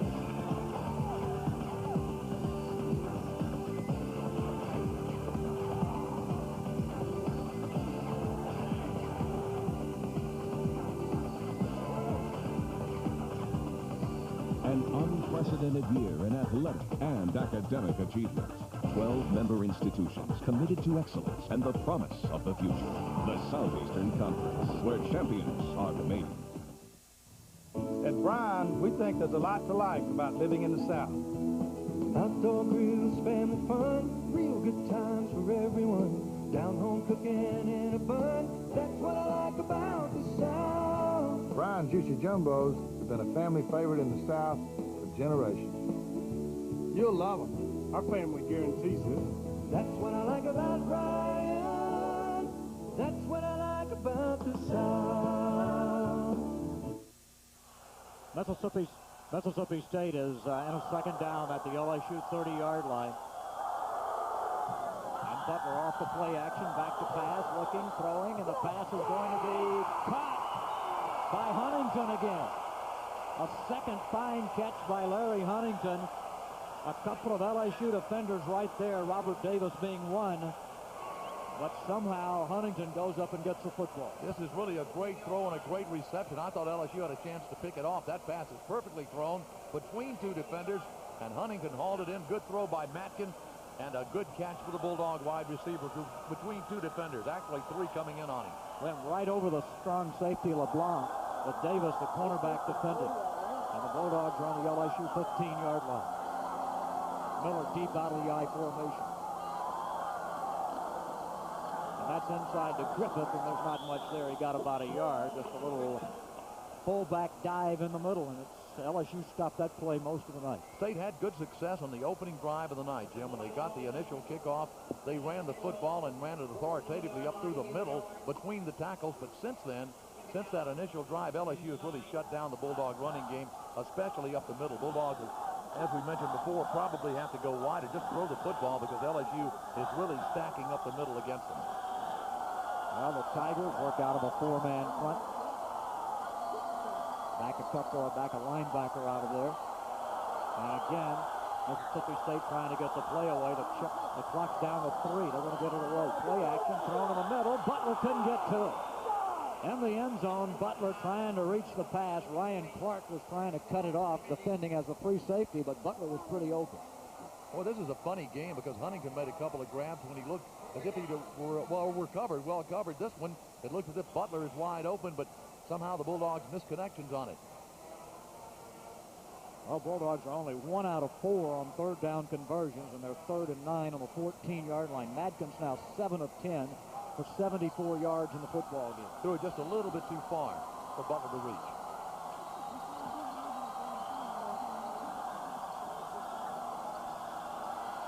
LSU backs off. Now Madkin looking, going to throw it towards the end zone and overthrows Huntington. He was trying to turn it up after running towards the sideline. He tried to turn it up. Madkin led him far too much, and a field goal unit will have to come out. I don't think Wayne Madkin really was sure about the defensive alignment for the LSU Tigers. Looked a little confused as the play unfolded and then just missed the would-be receiver. So Mississippi State forced into a field goal situation. Coach Sherrill, listening to Madkin explain exactly what happened on that play. And Scott Westerfield, who has been very good for Mississippi State's back to attempt the field goal. Rob Morgan will hold. It'll be a 31-yard effort, and it's on the way. And good. Westerfield's 31-yard field goal. He gets his 13th of the year. He's 13 of 17 in the field goal department, and Mississippi State is within 5. It's not the World Series. Well, 10-5, you might think it was. Yeah. Yep, but 10-5 ball game. LSU leading 3:28 remaining. And Mississippi State hasn't been able to score the touchdown tonight. They've gotten a safety and a field goal. LSU has the one impressive drive tonight. They drove the ball on their first possession 72 yards, took 16 plays, consumed 6 minutes and 46 seconds. So that was a very impressive drive, and Neely scored the touchdown. Bulldogs, by the way, this time moved 31 yards, 7 plays, 2 minutes, 29 seconds of ball possession, and they kicked the field goal. Well, Mississippi State fans considerably happier than they were a couple of moments ago. Young Bulldog fan, part of the homecoming crowd. Coach Jerry Donato paces the far sideline. Ball club still leads 10-5, but Mississippi State looks to have the momentum late in the second quarter. Bulldogs picking up a safety on a block kick. Here's Coach Jackie Sherrill. He is considerably happier than he was a few moments ago. And now the Bulldogs get the field goal from Scott Westerfield. 10-5 game. LSU on top. 3:28 to go second quarter. Well, I think he'd have been a lot happier if the Bulldogs had been able to put that ball in the end zone. They had a first down to the 15, but had Butler open on a pass in the middle and failed to make the connections. And then the third down pass was simply uncatchable for anybody. Coach Joe Lee Dunn was on. His defense giving up just a shade better than 200 yards per game. Ranked number 1 in the SEC. Bulldogs get their special unit onto the field, the kickoff unit. Well, as you probably know, they banned the little dance. They banned all of anything that was done on the field. The conference did sent a memo this past week but allow the dance on the sideline, but not on the field of play. So they did a little dance on the sideline, then they go out to try to cover this kickoff. Well, Mississippi State fans are hoping they dance downfield and drop the LSU ball carrier after a short game. Walker to kick it off to Myers and Davis. And that one's going to sail to Davis at the goal line. Comes right up the middle and is dropped as he crosses the 20. He started sliding to the sideline, and Mississippi State makes the tackle. Looked like George White was the guy who was principal tackler. Good return of 23 yards by the LSU Tigers, so the Tigers will go to work with the clock moving at 3:18 to go before halftime. Coach Joe Lee Dunn is signaling in his defensive calls to his defensive unit. Mississippi State band is alive. He at homecoming. LSU has all three of their timeouts. Bulldogs have used two of theirs. Well, Josh Booty has been impressive for the Tigers, and the sophomore will go to work here. Two tight end formation. And a bootleg action, throw in the middle, and the pass is going to be caught by Royal, and Robert Royal will have a first down out at the 39-yard line. Big Prather makes the tackle. Good play by LSU to quiet the crowd. A good play, a bootleg action to the left side. Booty rolling out. Fakes to his running back, Mealy. Goes back, good fake. He's got time and finds the receiver wide open before Mississippi State's Big Prather can come in and make the stop. Booty showing good poise for the LSU Tigers. Josh has been very solid in this ballgame. His problem this year has been interceptions, but he has done a nice job here this afternoon. There's the pitch to Mealy. And he is down at about the 38-yard line. Boy, it looked like a face mask, didn't it? But evidently he got a shoulder or some other part of the body, maybe the shoulder pad up. Let's watch it again. No doubt he went backward. Mealy trying to find the hole, which isn't there. Mississippi State up quickly and just yanked him down right at the line of scrimmage. That was Willie Blade, who had a hand up there and got a hold of something and jerked him down right at the 39-yard line at 2nd and 10.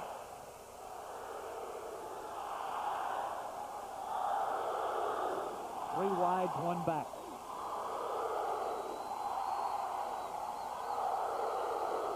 And the pass is thrown incomplete. It looked like LSU. They're trying to get it out to the flat to Myers, but that play looked ill-conceived from the start, didn't it? Mississippi State either had it well covered or just some miscommunication between the LSU Tigers, because for the first time this afternoon, Booty just didn't throw it particularly well. He goes out, and the pass is obviously poorly thrown and goes incomplete. And I really don't know who his intended receiver was. Good pressure by Ellis Wims. Wims, who has 4 quarterback sacks this year, had excellent pressure. LSU is on a 3rd down play at the 39-yard line. They've converted 3 out of 5 third down conversions. Mississippi State 1 out of 5. This is a big play for Josh Booty. Joe Lee Dunn implores his defense to get tough on a 3rd down play.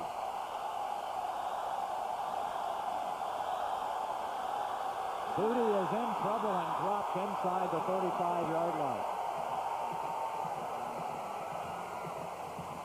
Really, Jim, the first time this afternoon that the Mississippi State pressure has gotten to Josh Booty. He came into the ball game throwing for 977 yards, just 3 touchdowns. He had been intercepted 11 times. This time, just no daylight for him. He goes down for the sack. But Josh Booty this afternoon has proven to be resilient. He has thrown the football well. He has made good judgments. And except for that one play, he's made several 3rd down conversions for the Tigers. Mississippi State. No snap, and the kick is partially blocked. And is going to bounce around and get a roll back to the 30-yard line, and that's going to be a minus yardage punt.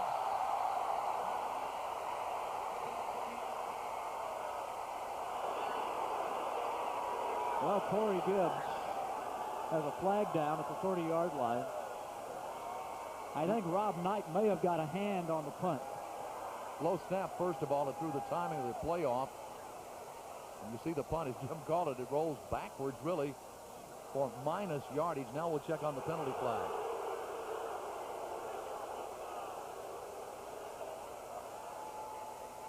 Maybe a personal foul again. You're in field goal range at the 30, but it'll back it up. With only 1:23 left to go in the half.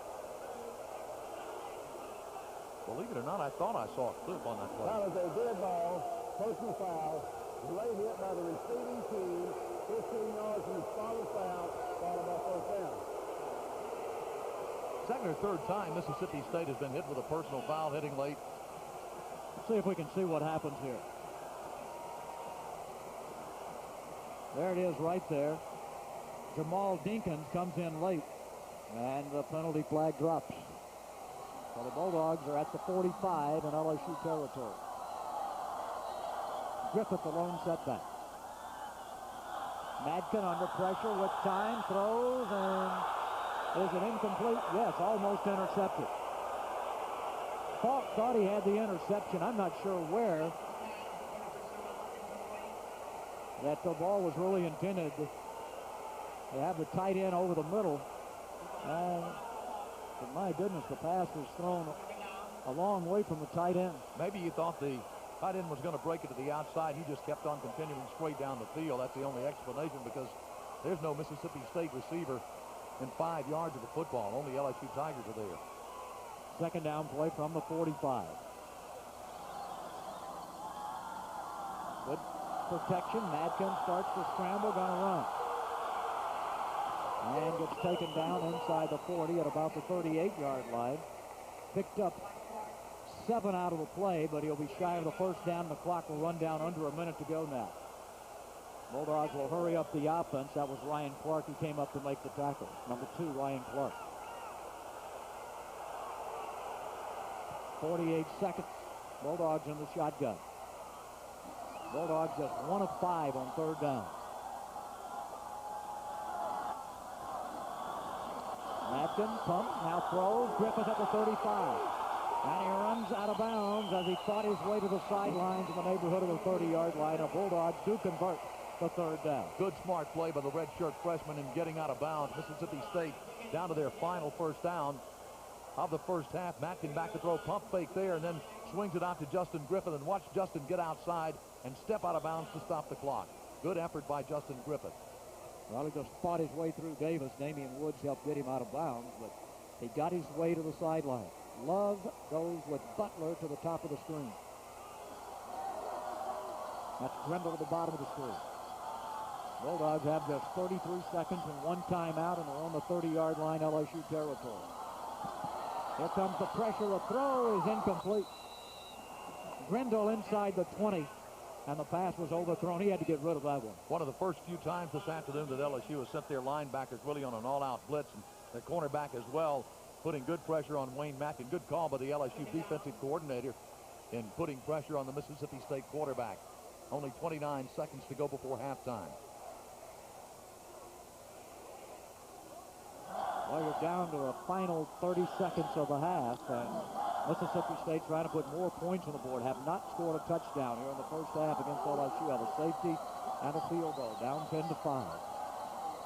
Back in the shotgun in the second down play. You don't want to take a sack in this situation. Madkin with time.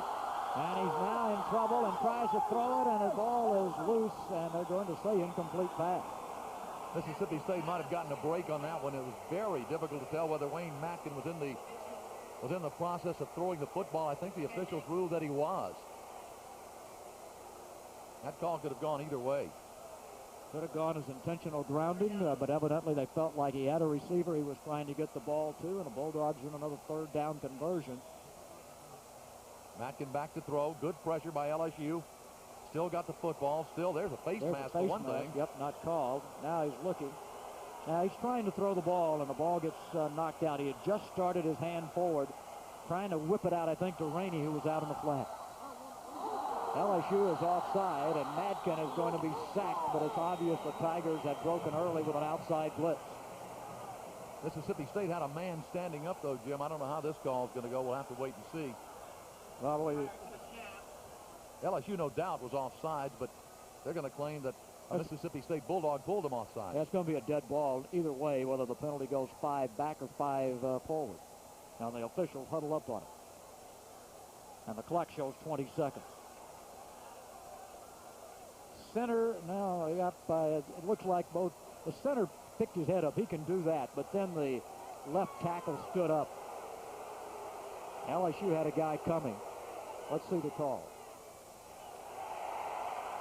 Well, that's LSU moving. Ball hasn't been snapped. That's interesting.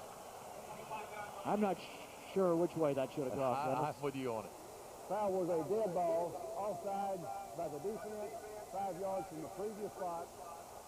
Well, you have Please to reset the clock to 22 seconds. 22 seconds.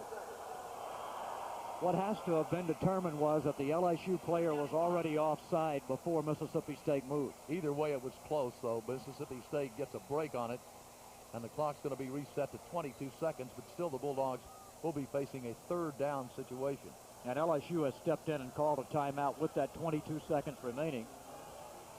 So Wayne Madkin will go to the sideline, and he will talk with the MSU coaching staff, and LSU will huddle up on the far sideline with Jerry DiNardo. Bulldogs are trying to win their 7th consecutive regular season ball game this year. It'll be the first time in school history if they can go 7-0. Well, they got their work cut out for them right now because the Bulldogs not only trail 10-5, but LSU has been far the more impressive of the two teams. LSU has driven the football well on 2 occasions. Field position, particularly in the first quarter, the LSU Tigers had it all. It's only been in the second period that Mississippi State has been able to block a Tiger punt for a 2-point safety. A young Bulldog fan happy. Bulldogs trying to go 4-0 in the SEC, and then Mississippi State comes right back with a field goal. It's going to be interesting how the Bulldogs play it right here. They're going to have the ball on the 25-yard line. They have a third down. They've got 1 timeout. I'm sure they'd like to pick up the first down and maybe get a couple of shots at the end zone. And then if they can't get it in, try to kick the field goal. Well, there you see here, before Jackie Sherrill has been excellent. After his teams enjoy an open date, he is 13-5, which averages out to about 72% after that opening date. But right now, his ball club is in trouble. We go back to action. The Bulldog crowd looks on, wanting a touchdown. Bulldogs in the shotgun with 3 wideouts. Love to the bottom of the screen, and Butler and Grendel to the top of the screen.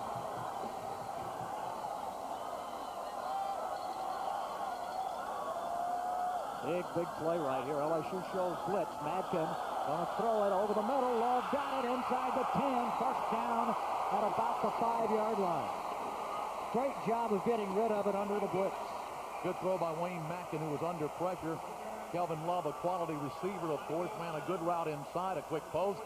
Madkin found him open and hit him with a ball for a first down, Mississippi State. Well, only 17 seconds remaining. They'll stop the clock, move the chains. Bulldogs still have a timeout. That was their 8th first down. LSU has 10. Madkin will just down it and stop the clock. Well, the pass play good for about 19 yards on a 3rd and 5, and the Bulldogs convert their third down of the football game. And now they, with 13 seconds remaining, you can't afford, you do have the 1 timeout, but you can't afford really to take a sack here. You've got to try to throw it in the end zone. You've got to get in the end zone. Now the pass, well thrown, Love with the catch, and down at about the 6-yard line with Robert Davis, the principal tackler. 2nd down play.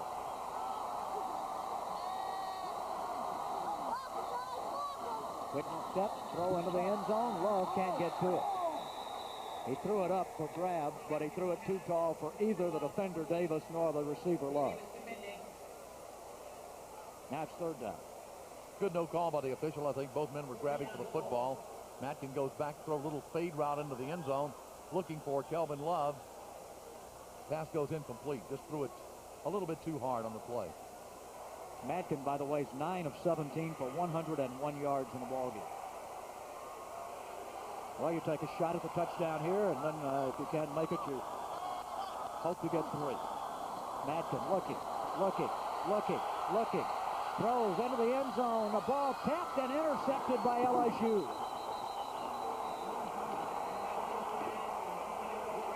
That was James, the freshman middle linebacker, who came up with it. Not a good play by the Bulldogs. Wayne Madkin under pressure.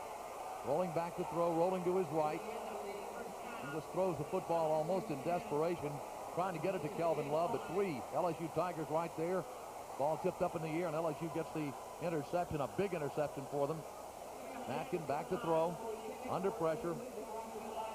Throws it up, and the ball goes ricocheting high in the air, and LSU right there to pick it off and turn back the Bulldogs. Well, if Robert Davis doesn't tip it, Love's open behind him, but nonetheless, the LSU Tigers have the lead of the...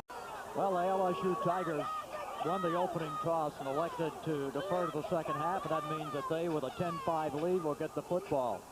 As Mississippi State's Jeff Walker will kick it away, and it will be a pair of freshmen, a redshirt freshman and Dominic Davis, and then the freshman, the true freshman, Jarrell Myers. Number 3 is Myers, and they both do an excellent job of bringing back the kickoffs, and LSU would like to get some decent field position, and Walker, with a wind at his back, would like to kick it out of the rear of the end zone. I think sometimes the Bulldogs do decide to kick short. Nice point, Jim. And you're absolutely right. No predictions from this end, I can tell you. I think the Bulldogs will kick it deep, but that's just me. You've been burned a couple of times, haven't you, Dennis? I've been burned badly so far, so I'm not about to predict anything, except we're about ready to go third quarter. Mississippi State cheerleaders trying to get their Bulldogs going here in the second half. They trail 10-5. By the way, Dominic Davis has returned 14 kickoffs for 351 yards. That's an average of better than 25 per kick. Really impressive for the LSU Tigers, and a big weapon in their attack. Walker's about ready to tee it up for Mississippi State. Bulldogs ranked number 11 in the country in the ESPN USA Today poll, and right now they're trailing 10-5. Well, he hit that one into the end zone deep enough that I don't think that Davis will come out, and he won't. Kneels in the middle of the end zone, and the ball will start on the LSU 20-yard line. Well, Josh Booty will bring his ball club out, and I've been impressed with Booty because so far this year he has been erratic at best. He has thrown for only 3 touchdowns, completed about 45% of his passes, and has been intercepted 11 times, and has been under duress throughout most of the year. But in this game, Jim, I think he has shown remarkable poise, and he has made some good judgments, some good decisions for LSU, and put his ball club in a position to win the football game. First play of the second half. And Booty will throw over the middle, and Royal had it and dropped it. Well, he was open at about the 24. It was going to be a short game with Barron Simpson there. He just dropped that one. He did. The ball was right there. Booty went back to throw. So LSU going to open it up and continue to throw. The pass is thrown well, and he just dropped the football, as Jim called it. So second down and 10 LSU. Tigers go to work. Mississippi State showed the blitz, but didn't come. Dropped back into coverage, but LSU had it wide open, but the pass goes incomplete. Well, this is Jim Ellis along with Dennis Hudson, and we're early second half here. Mississippi State and LSU. And Neely had a tough time grabbing the pitch out and finally starts ahead and gets very short yardage. Almost lost that one. Don't really know why. The pitch out was perfect, and he just juggled the quick pitch to the outside. I think it was up in his shoulder. See, it was up in his shoulder just a little bit. Just a little. Yeah. Those backs like for it to be a little bit out in front of him, and that was tossed right up into his back shoulder, and he had a tough time with it. Billy Dunn employing his defense on third down. Possession play for the LSU Tigers. Crowd is alive here in Starkville.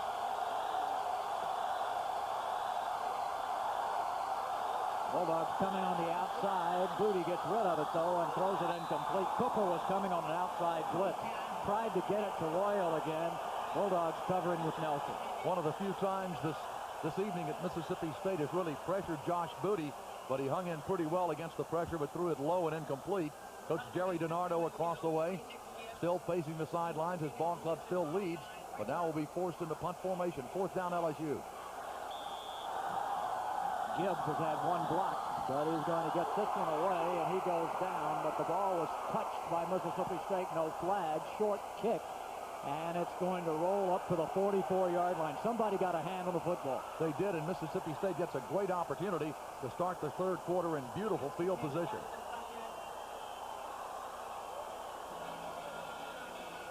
Let's see, here comes the pressure. And somebody got just a tip of the ball. Robert Bean, who partially blocked a couple in the opening ball game against Middle Tennessee, partially blocks that one. Didn't get enough, but just enough. And Mississippi State in great shape to start the third quarter, trailing 10-5. Griffith and Rainey behind Madkin in the backfield. LSU almost came offside. Madkin stumbles and falls as a flag down on the play, and I think probably the Tigers are guilty of getting into the neutral zone. That was just one ugly play. LSU jumped offside. Wayne Madkin lost his footing.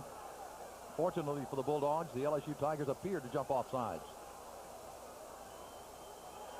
Offside LSU. Well, penalties have played a role in this ball game. In the first half, Bulldogs were penalized 7 times for 67 yards. Foul is offside by the defense. The penalty is 5 yards from the previous spot, followed by first down. By the way, for LSU, that is their 7th penalty of the ball game, and they've now been penalized for 41 yards. So both teams have been penalized 7 times here tonight. 1st and 5 at the 39. Bulldogs in LSU territory.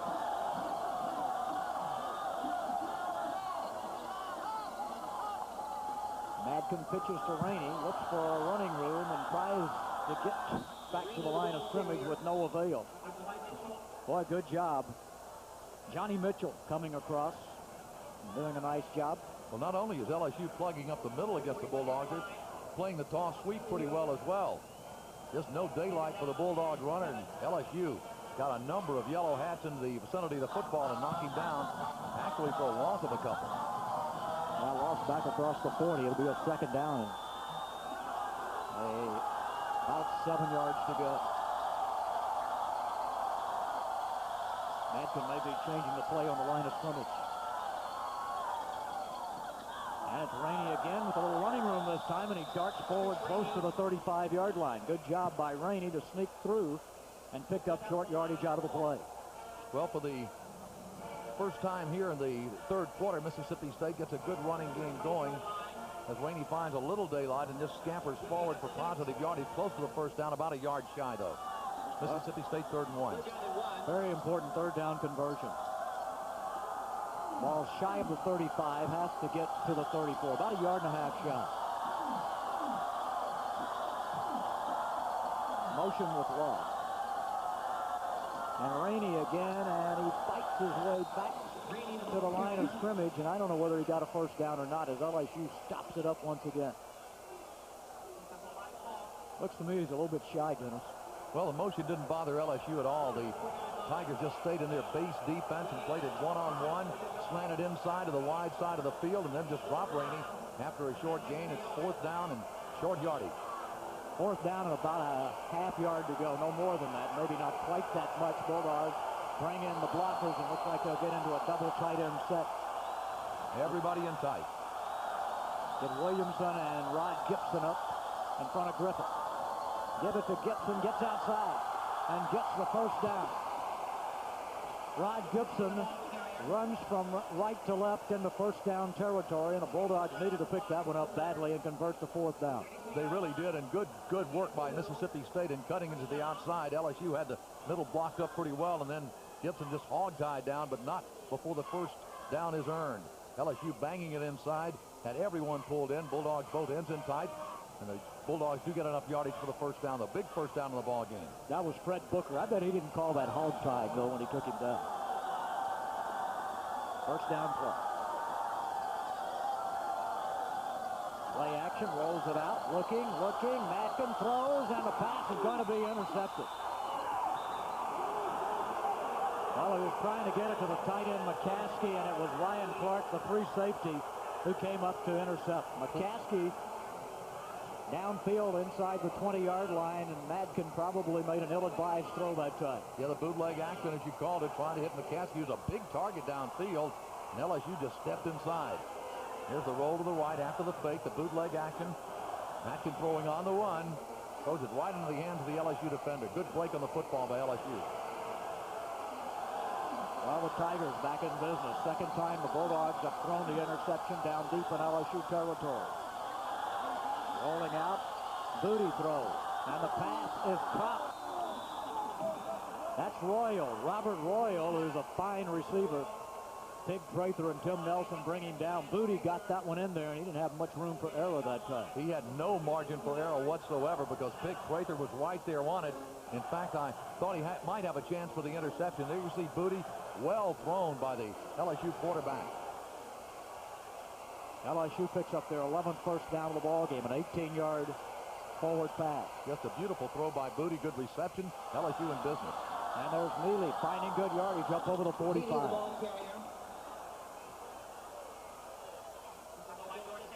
That's the thing LSU's been able to do. They've gotten enough of a running game going that They've been able to balance it a little bit and take some pressure off of Booty. Well, Rondell Mealy is no doubt one of the best backs in the Southeastern Conference. And he is, as Jim has indicated, taking the pressure off Josh Booty. It's really opened it up for the LSU Tiger quarterback, and Booty has made the most of the opportunity. He is hitting his passes well, and LSU is in charge. 2 tight ends this time. And Mealy again trying to get to the outside, turns it up and gets the first down, I think. Did a nice job of slicing it up before Tim Nelson helped to bring him down. Well, the Bulldogs were there defensively, but Mealy just saw the first down yardage, knew where he had to go, and picked up the first down. Simple play, really cuts it to the outside. Mississippi State had it blocked off to the inside, and Mealy, not a particularly pretty play, but enough to pick up the first down for the Tigers. They're in business at about the midfield stripe. The Bulldogs had great field position at the 44. Moved it downfield. Early interception. LSU right back to work.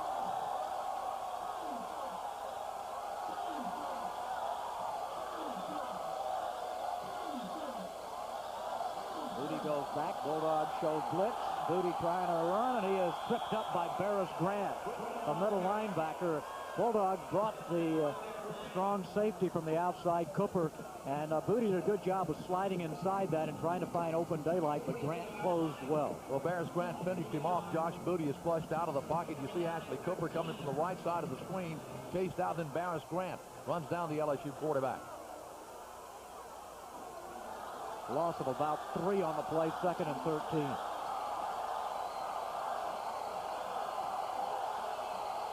Shotgun formation. 3 wides, 2 backs in the block.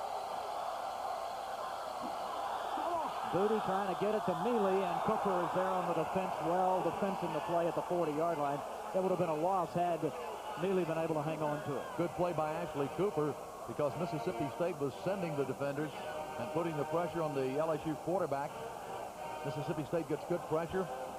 Eugene Clinton coming in from the right side, and the pass is just a little bit high, and there Ashley Cooper was right there to make the deflection for Mississippi State and help break up the play.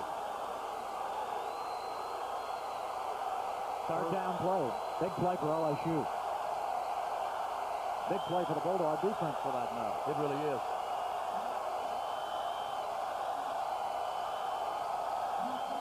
Booty is in trouble and slips down as Clinton was on the outside blitz. A strong safety coming.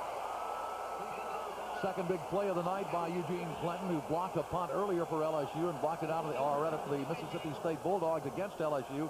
And this time, Eugene Clinton coming in, showing the good speed, and really Booty just went down of his own accord. But Clinton was there to put the pressure on him. LSU forced into punt formation.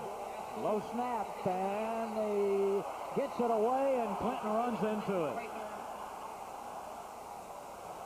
And the punt goes off the side of the foot and out of bounds, not very far upfield, but I think Mississippi State has just made another mistake in the kicking game. In fact, there are 2 flags down on the play. Could be 2 penalties. Just have to wait and see exactly what happens. I thought Mississippi State got a hand on the football, but I could be wrong, Jim. We have 2 fouls, illegal formation, only 6 on the line of scrimmage by the offense, a 5-yard running into the kicker by the defense. Those fouls are set. We'll replay the 4th down. Well, that would not have been a first down for LSU because running into the kicker does not carry the automatic first down, as does the personal foul penalty. Right. So we'll do it all again, basically. Do it all again. Big Prather goes back. He'll be the single receiver, and Corey Gibbs will try to kick it away. Offsetting penalty. Line of scrimmage, the 38-yard line. Good snap this time. And a wobbly kick. And it's going to hit and get the sideways roll out of bounds immediately. No plus roll yardage for LSU that time. Well, both the kickers, Corey Gibbs for LSU and Mississippi State's Jeff Walker, have had their problems tonight. I don't know why, because the wind doesn't appear to be particularly blowing hard in either direction. But both men have had trouble getting their punts off, and both are usually very, very reliable punters. Jerry DiNardo having a say with the official far across the way. That was only a 27-yard punt. Look at a timeout on the field. We're about midway here in the 3rd period of the football game, and LSU leading Mississippi State. 10-5 our score. Mississippi State, one of America's top 100 research universities, provides leadership in scientific agriculture. Our researchers work with corporations such as Monsanto and Delta and Pineland to design genetically improved cotton that protects itself from insects and resists disease. Mississippi State biotechnology research reduces the need for chemical insecticides, and that benefits farmers and the environment. Mississippi State University, providing leadership for the 21st century. Dear BP, what if people could call a big BP store and order things and fly them out in tiny helicopters?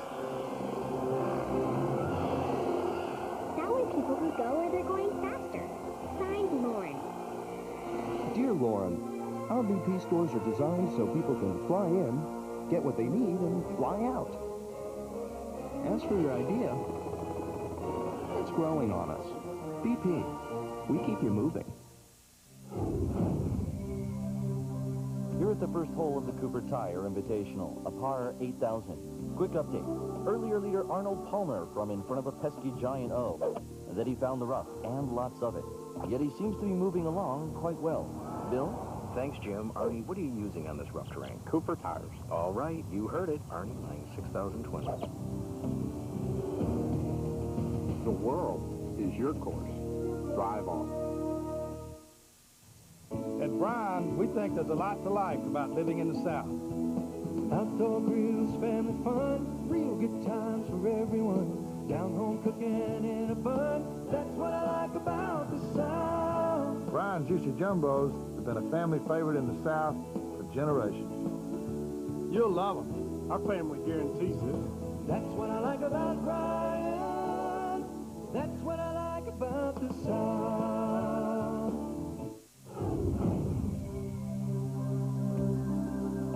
Hole 7 of the Cooper Tire Invitational. We talked to our leader about this crucial hole. Tough hole. I rely a lot on my Cooper tires and my low iron. Here's some replays of you through the Midwest. Had a few nice shots here in Missouri. And then that impressive run down the Gulf Coast. We're live in the Everglades. Arnie lying 8,003. The world is your course. Drive on. Mississippi State puts the ball in play as LSU leads it 10-5, and the Bulldogs send their tailback, DeCenzo Miller, straight ahead, and he picks up a fairly nice first down gain. One of the few times tonight, other than the first drive the Bulldogs had after the initial kickoff of the game way back in the first quarter, that the Bulldogs had penetrated the LSU interior forward wall. That time, DeCenzo Miller did a good job of picking his hole, picked up 3 or 4 yards. Second down and 7 play from the 37. Tight end McCaskey in there on the right side. Motion with Butler, now they turn him around, and they give it to Miller again, and he's over the 40-yard line, picking his way to about the 41. DeCenzo is a darting type of runner. He's a sophomore out of Ware, Mississippi. A lot bigger than I thought, though, Jim. Down on the field prior to the start of the ball game, DeCenzo Miller, particularly from the waist down, he is a strong-looking guy with really big legs. And he has some power when he's in the secondary, DeCenzo Miller. Well, he's 5'10", weighs about 200 pounds, 202 is, I think, what they list. Third down for Mississippi State. About 3 yards shy of a first down.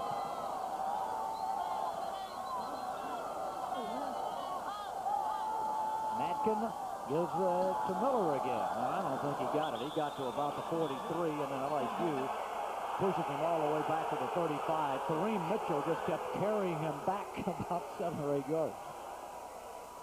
Well, that's not where they're going to spot the football. Mississippi State will be forced into punt formation, I assume, on fourth down. Here's DeCenzo Miller trying for the first down. He gets close. Then LSU just drives him back. Good defensive effort for the Bayou Bengals, pushing him back into negative territory. He's about a yard shy of the first down, though. Jeff Walker will kick. Dominic Davis as the single receiver for the LSU Tigers. And Walker has a slight wind at his back. Wind's died some. And hangs this one up nicely. And it's going to get a negative roll back across the 25. Both the punters are getting negative rolls in this ball game. And that's a short kick. Well, the punting game has played a big part in the game so far.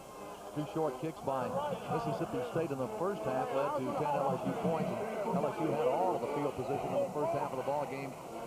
really about three-quarters of the first half. Jolie Dunn imploring his scoring defense to do what they do best. That shut down the opponent.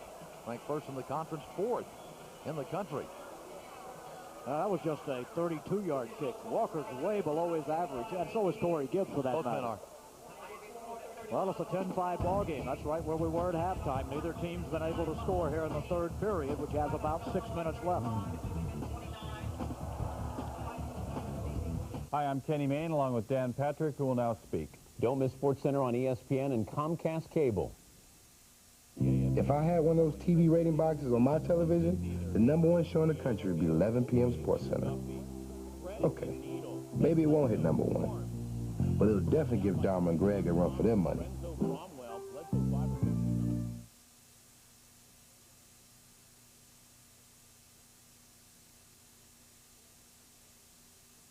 Oh, that's good. We need some more toilet paper. All new adventures. Bad monkey. All new songs. Getting gay with kids is here. All new drama. Whoa, dude. Same old attitude. You're going to be held back a grade if you don't... Did you just flip me off? South Park, Wednesdays at 10 p.m., 9 Central, only on Comedy Central.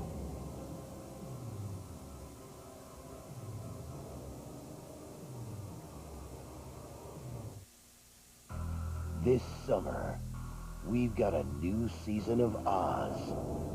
But until then, every Wednesday night at 10, get inside the walls of M City and relive the first 2 seasons of this powerful and compelling series, Oz. Prepare yourself for the season premiere and find out who your friends really are. Oz, every Wednesday night at 10.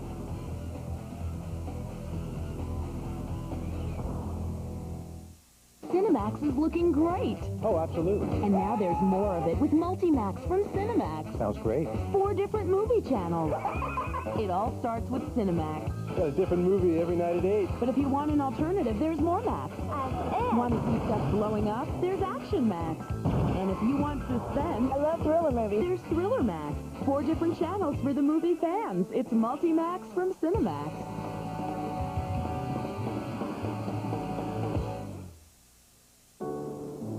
I stumbled upon an unexpected stowaway named Romance. She flirted with me in Venice, had me spellbound in San Francisco.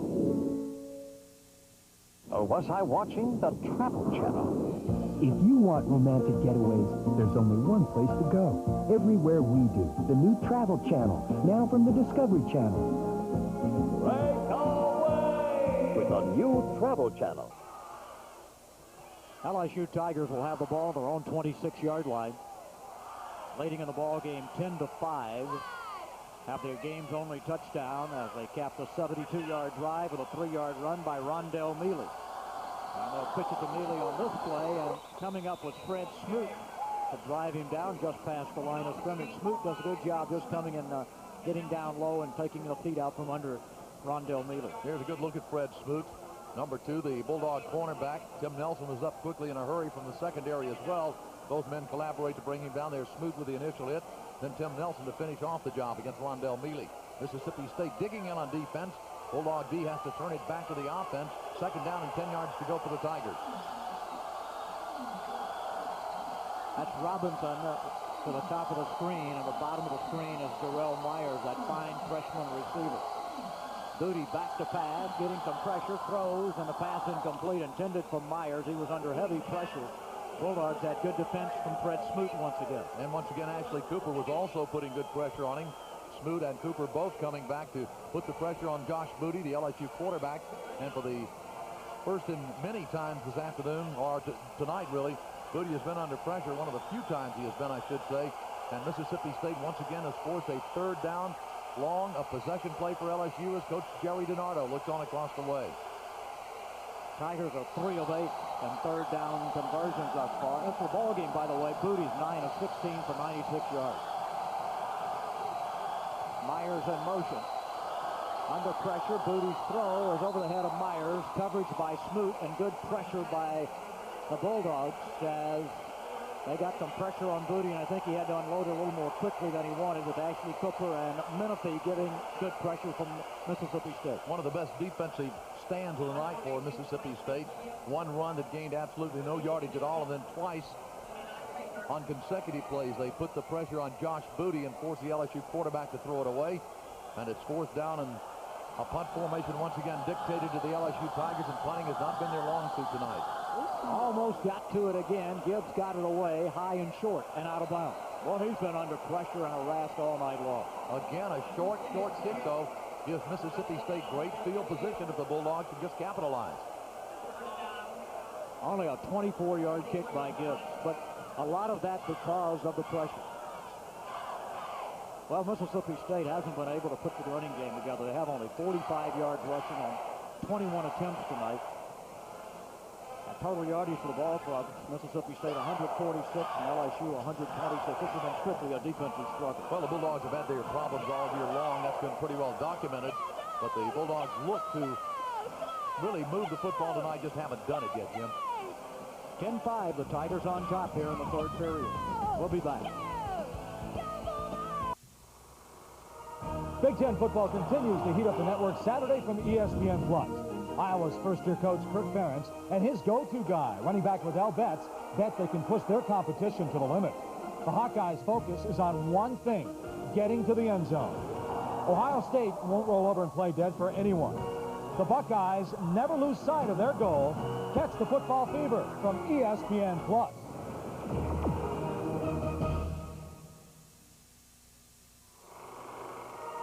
ESPN Plus brings you another Saturday full of Mountain West Conference football action. It's Air Force at BYU. Air Force displays a versatile offense that can explode at any time. BYU has confidence in its veteran quarterback, Kevin Federick. They believe he has the talent, the skill, and the arm to give the Cougars the upper hand in this battle. It's Mountain West Conference football from ESPN Plus.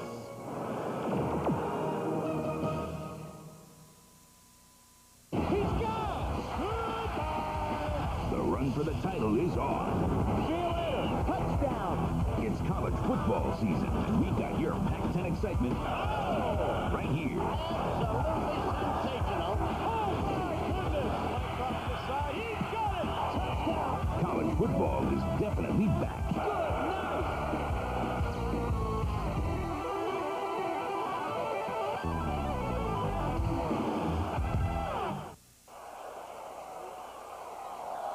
Bulldogs with a first down at the 50-yard line. Play action, and Madkin now gets rolling away from pressure. They run, going to throw upfield. The pass is caught. Did he stay in bounds? They say that Love had a foot down at the 25, maybe the 24-yard line. I'd like to see that one again, Dennis, because he was right on the sideline. LSU coaching staff would like to see that play again, too, as well. Madkin feels the pressure.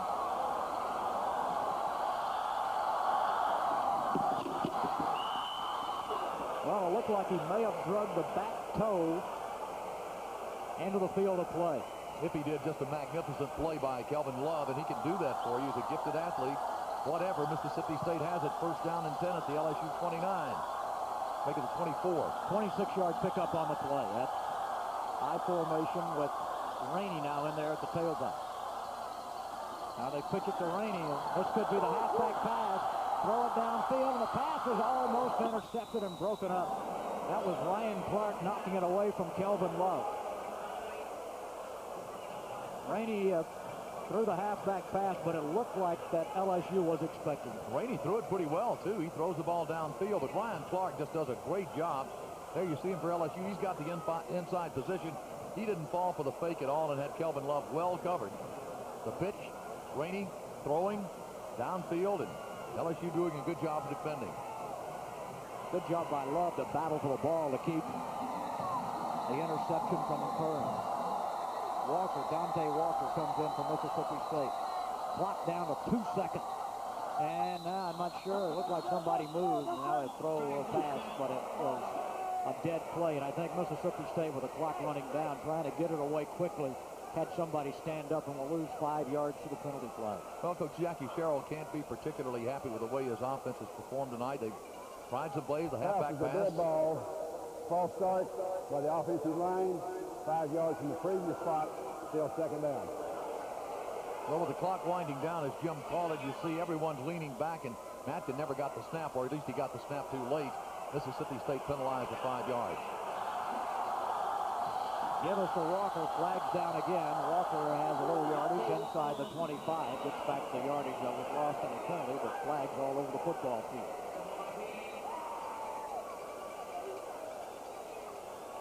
I'm not sure LSU had enough men on the field. They were running back and forth. Well, the referee will sort this one out. This has been a penalty-plagued football game. Let's see what the referee says. Well, it's an illegal substitution, it looks as if, on LSU, and that's going to hurt the Tigers.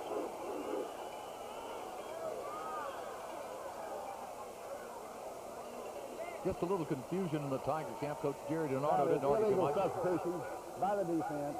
5-yard foul from the previous spot. Excuse me, end of the run. Still second down. I was going to say it from the previous spot. The previous spot was a 29-yard line, but from the end of the run, which was a 24, so it ends up on the 19, and it stays second down. So that play ends up with the run and the penalty being worth 10 yards. Worked well for Mississippi State Bulldogs. Second down and short yardage now. Little linebacker showing blitz. Madsen takes it, hands it. Walker finds a hole. Burst into the secondary and is at the 3-yard line, maybe the 4, if according to the spot. But the linebacker came up the middle, and the Bulldogs went right by the blitz.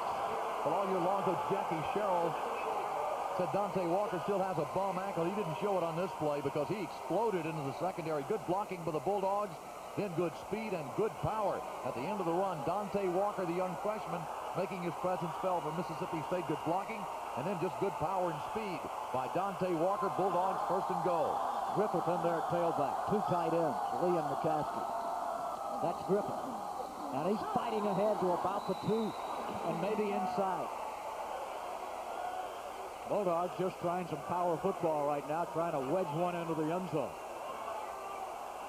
Well, Justin Griffith has good power inside the tackles as well as being an exceptional pass receiver as well. And Mississippi State will need that inside running game perhaps to punch the ball in the end zone. Ball just outside the 1. Bulldogs get into a power eye. Griffith the deep. And that's Griffith, and he's up and over and in.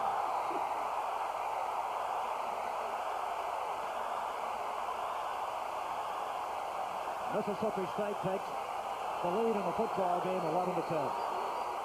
First time in the ball game that LSU has been behind as Mississippi State power drive up inside. Justin Griffith behind. Good blocking. Leaps up and over the pile and into the end zone. Touchdown Bulldogs. Good power blocking by Mississippi State. And you see, he broke the plane right there as he got in. And excellent job of getting a push from the offensive line on the upbacks. And the Bulldogs will go for 2.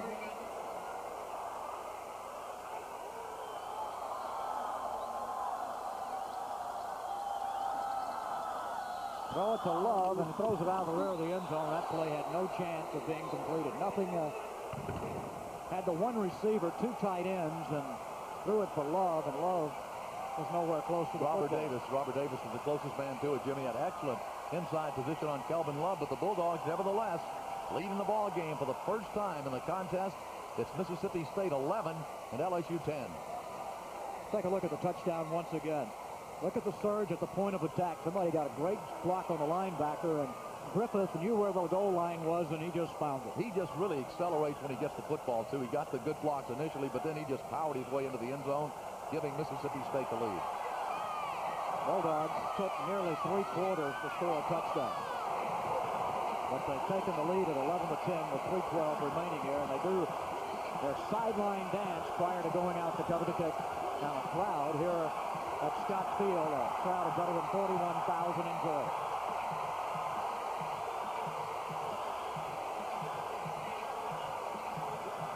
Good atmosphere here in Starkville tonight. It is excellent. The crowd for the first time really is happy because the Mississippi State Bulldogs for the first time have a lead. They've been in battle throughout the contest. LSU took it to the Bulldogs early and have since led in the contest. They led 10-0 actually. Mississippi State has battled back to take the lead by a 1-point margin. 11-10 as Jeff Walker gets set to kick off for Mississippi State.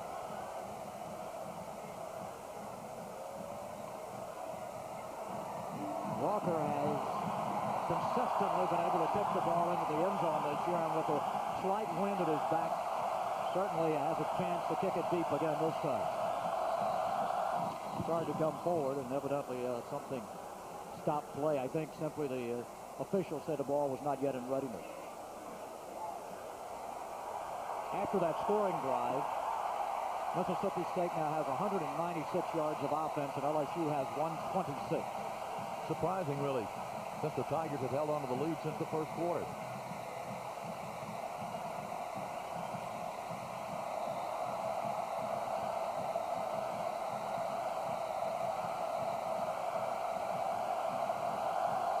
Myers and Davis await the kickoff, and that is going to go to Myers, and he may run it out, and he will. In the middle of the field and trying to get to the 20-yard line and probably reach the 20, but that's about it. He gave it the shot to bring it out of the end zone, but Mississippi State right there to drop him at the 20-yard line. Edward Yates, a Starkville, Mississippi native, was one of the principal tacklers on the play. LSU starts at the 20 once again. They started at 20, the 21, the 26, and now the 20 again, so they have not had good third period field position. Really, it's all about field position. Tigers had the best of it in the first half and opened up a 10-0 lead. Now Mississippi State beginning to reassert the field position in the favor of the Bulldogs, and now 1st and 10 LSU at their own 20. Go back to that two tight end look. Quick drop, and the throw is to Myers, who makes a catch and is wrestled down after a pickup of about 5 or 6. Smoot and Nelson are the guys who make the tackle. Darrell Myers is really an impressive receiver. Only 5'11" and 169, a freshman. Booty goes back to throw. Right back in the offense for LSU. Good throw and a good reception. Mississippi State right there to drop the receiver for a gain of about 6. Good first down play, though, for the LSU Tigers. It really was. Again, with 2 tight ends, with 2 wideouts, just the 1 running back. LSU's shown a good bit of that. And Neely picks his way forward for a couple. Now the Bulldogs close it down at about the 28-yard line.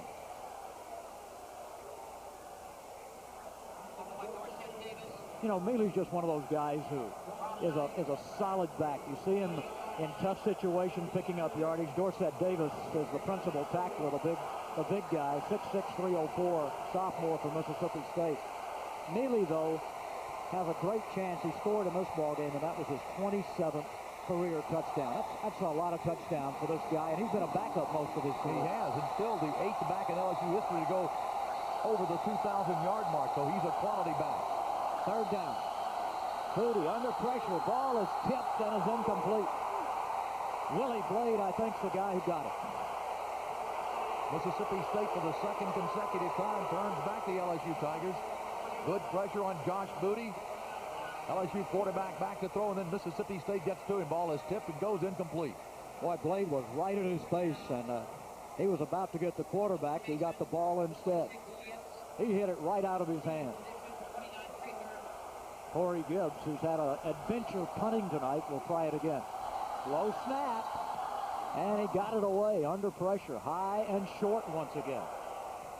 And this time he's going to get a bit of an LSU roll and get inside the Mississippi State 40-yard line.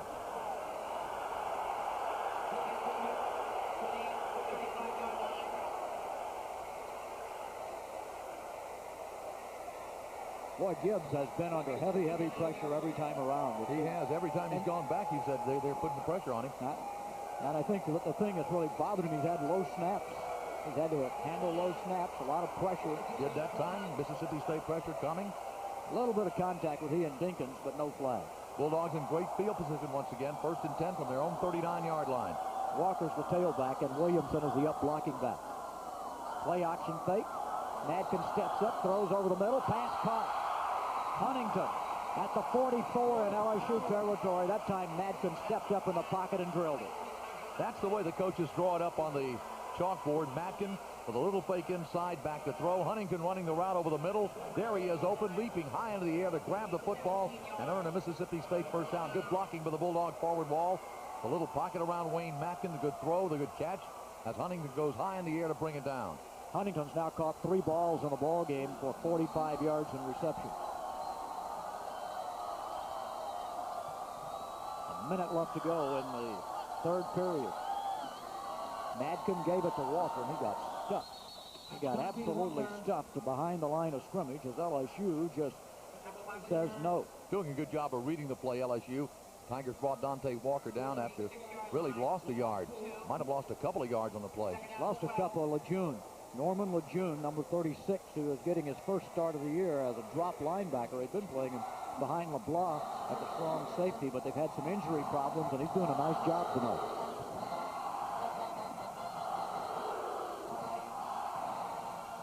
Second and a dozen from the 46. Mississippi State has the lead late in the third period after they trail most of the game. Madkin steps up and throws, and the pass is batted away. Good play by Ryan Clark, intended for Simones, the tight end. Simones, who caught a big touchdown against Auburn last week. But this time, the free safety broke on the ball and tipped it away. Well, Ryan Clark has done an excellent job all evening long for LSU, and that time he just broke it up at the last moment. Simones appeared to have a step on the Tiger defender, and Matkin throws it pretty well, but the pass goes incomplete. Got just a tip on him. Tipped it just enough that Simones couldn't hang on to it. Both teams 3 out of 10 in third down conversions. Mississippi State looking for number 4. Madkin looking over the LSU defense. They loosen up the secondary on a 3rd and 12.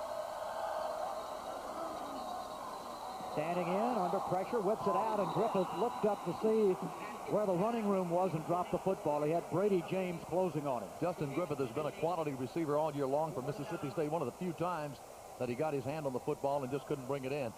But as Jim alluded to, he was looking for first down yardage, might have looked up just a bit right there and lost the handle on the football. So it's a 4th down, and Mississippi State, Jeff Walker setting up to punt once again. Only 8 seconds left to go in the third period. Good snap, plenty of time. Walker kicks it high in the air. Davis is not going to catch it. Bulldogs are going to try to keep it from going into the end zone, and they stop it at the 1-yard line. What a great effort. Now they're going to say that Bender, who knocked it back onto the field of play, evidently had the ball and was laying in the end zone, and they called it a touchback. Awfully close. We'll get a look at the tail end of the play. That was Birdsong who knocked it into the field of play, and now Bender, well, it looked like it hit the stripe, didn't it?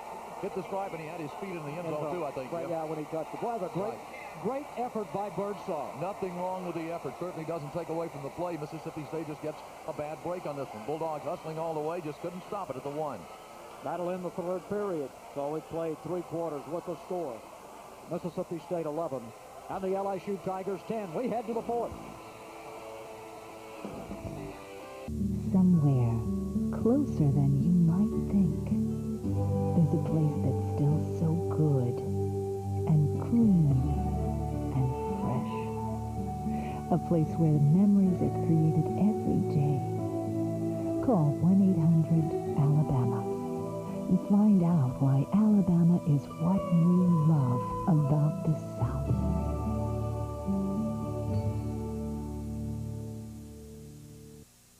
Yeah, like Osmo Special Treated Pine from Great Southern Wood, the lumber with a lifetime guarantee.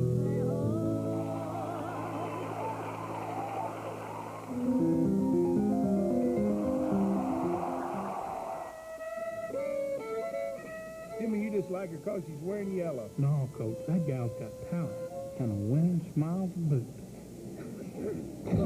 So remember, if it doesn't say Osmos on the yellow tag, believe me, you don't want it. It's time, classic time. This week in Black College Life, visit cities and classics all throughout the season. Get ready for non-stop excitement with the Ramsey Tour from game day broadcasts on Sundays at 3 p.m. The weekly magazine show with tailgaters and pre-game spectaculars on Friday at 6 p.m. The best games, the best bands, and definitely the best fans. This is Chuck Bosch. Check us out, because we'll be checking you out in an end zone somewhere near.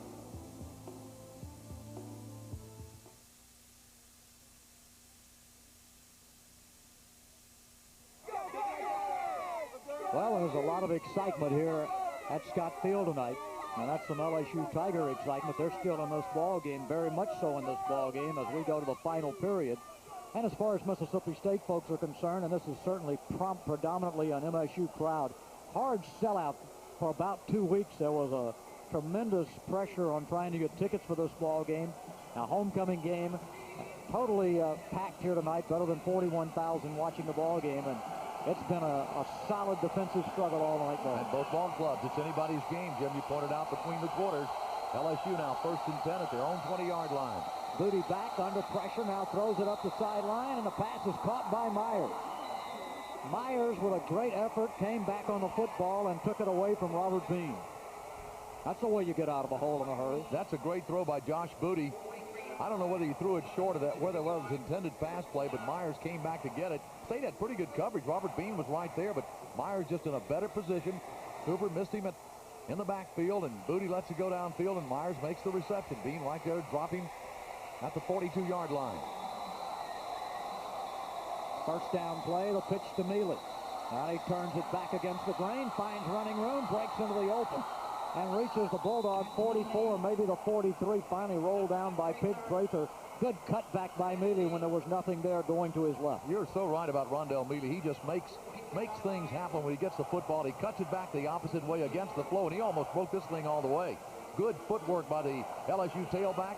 Mississippi State finally there. Pig Prather bring him down, but not before great yardage on the second consecutive play by the LSU Tigers. Well, they're down on the Mississippi State 43-yard line. That was a 14-yard run by Mealy, who now has 55 yards rushing tonight. Booty will give it to Mealy. Mealy will break a tackle and get to the 40-yard line before Alvin McKinley turns him over. Mealy just slides along the line of scrimmage if there's no hole there, and he just finds a little daylight. Didn't get that much yardage, but it looked as if Mississippi State would drop him in the backfield, and Mealy just slides along. There he goes. Good footwork. Finds the hole and just fights forward for positive yardage. Good run by the LSU tailback. Boy, good blocking by the tight end DiMaggio. He did a great job of blocking Ashley Cooper, providing some running space. Mississippi State defense needs a big play here. LSU trying to get into field goal range, or better. Bulldogs show blitz. And they're coming, but he gets rid of it, and the catch is made by Abram Booty, or was it? Yes, it was. Along the 29-yard line, and he caught it. I don't know how he caught it. It looked like the ball just came sailing, and Booty went down and did a good job of coming up with it. That's the best Booty connection I've seen since John Travolta in Saturday Night Fever. I don't think he was the intended pass receiver, Jim, really. Looked as if he was throwing to someone else, and his brother just came underneath and made the grab and the reception. LSU in great shape. 3 straight first downs. They're on the Bulldog 29. And there's Mealy again, and this time he is knocked down by Ashley Cooper, who just came blitzing in from off the corner and just spoiled the play before it got started. Well, AC's made a couple of good plays tonight. He's just been just off by inches and making some really big plays and just hasn't been able to get there. But this time he does. He comes in, fights off the block, and then just fights inside and drops Mealy after losing a couple of yards. Dropped him in the LSU backfield. Back actually on the 32, a loss of 3 at 2nd and 13. LSU down by only a point with about 12.5 minutes to go in this ball game. 2 tight ends, 2 wide outs, 1 running back. Back goes Booty under pressure, throws in the sideline, pass is broken up. Smoot going for the interception. Abram Booty was the intended pass receiver. There you see Abram Booty, number 88. And Josh trying to hook up with his brother, but Mississippi State was putting the pressure on, and you'll see it here. Coming right up the middle, it looked like, and Booty under pressure. Barron Simpson was bearing down on him, got the football away, but goes incomplete. LSU 3 of 10 in third down conversions. Now they have a big one coming up right here. Play of the game here. 11-10 is not much of a lead. Obviously, the Bulldogs,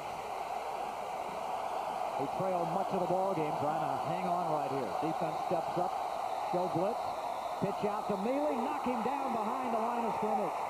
Back at the 39-yard line. Tim Nelson just came blistering across, and the dog safeties, Nelson and Cooper, are playing well. You just had to know Mississippi State was going to try to put the pressure on Josh Booty, but instead of throwing, he pitches to Mealy, and there you see the block, and Nelson was actually blocked out of the play and just would not quit and dropped Mealy down for the loss. A great play by Tim Nelson.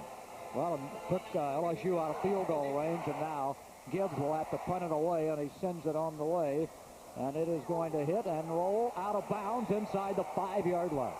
Very effective punt for the first time tonight for the LSU Tigers. That wasn't Gibbs. That was Witten they had in to punt the football. He's their pooch kicker. He did a great job that time. He really did.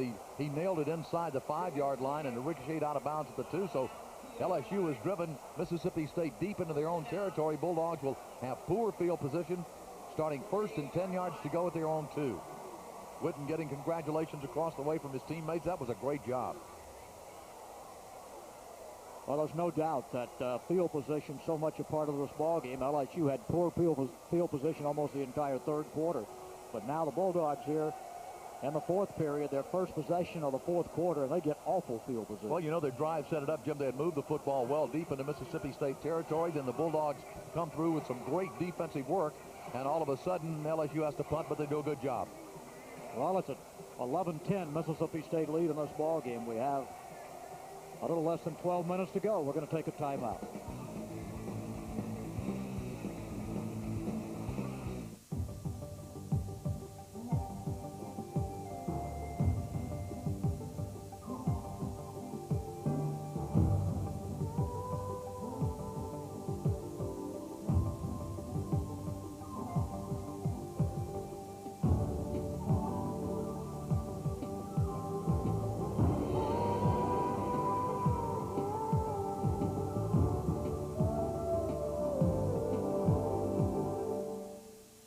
So you say you want it all, huh? Well, having it all is easy with corporate connections from Communigroup. Customized business packages that meet your company's needs. Competitive long-distance rates and specially designed products for all your in-state and out-of-state calling. And when your employees are on the road, Connect Card allows calling from anywhere they are to wherever they need to be. Fast, top-notch customer care is always ready to help. So call Communigroup and get it all with corporate connections. Communigroup. Get connected. She claims I married her for chicken and dumplings. Barbecue is always a winner. Wouldn't be Sunday without fried chicken. Hi, Miss Taylor. Good food has always been a big part of life in the South. Get out of here while I'm cooking. That's why the best cooks depend on Miss Goldie's Chicken to make their recipes turn out right. They know that Miss Goldie's Chicken from Sanderson Farms is as fresh as you can get. Like some people I know. Miss Goldie's Chicken from Sanderson Farms. As always, Sanderson Farms fresh. Mississippi State is backed up to their own 2-yard line as they come onto the field to play. They call the play on the sideline, break it out to run the snap from the backs in the end zone. Griffith the up back, and Miller is the tailback in this situation. Play action fake, and going to throw it long down the middle. Kelvin Love driving for the ball, can't get to it up across the 40-yard line. Booker in defense. Mississippi State fans want pass interference, but that was just good coverage by the LSU Tigers. But give Mississippi State credit. Coach Jackie Sherrill opening things up from his own 2-yard line and almost made the connection. Wayne Matkin overthrew just a bit. Well, you want to get out of the hole. Tried to get a lot of it in a hurry.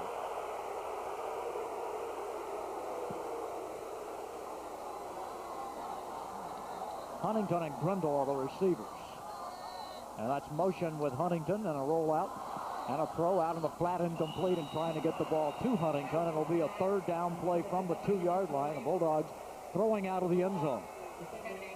Well, again, if you're an LSU fan, this is what you wanted. Keep your ball club close.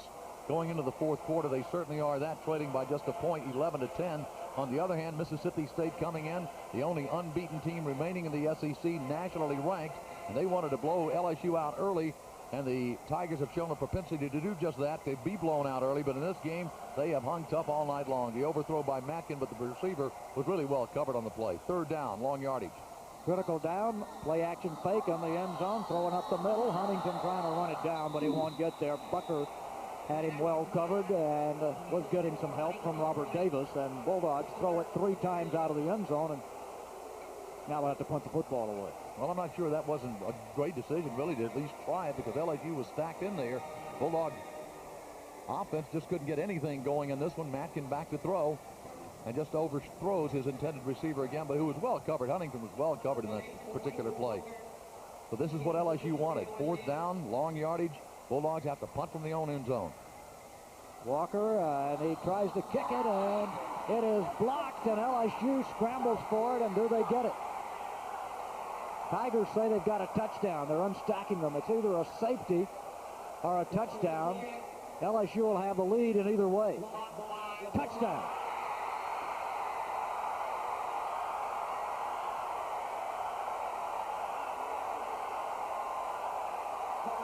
There's a block coming right up the middle. I don't know who got it, Jim. And then there was a scramble for the football.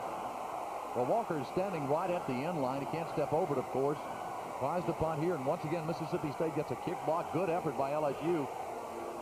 It may have been LeBlanc who got the block. It was Clark, I think, Ryan Clark, who got the recovery in the end zone, and LSU is leading 16-11, and the Tigers will go for the two-point conversion.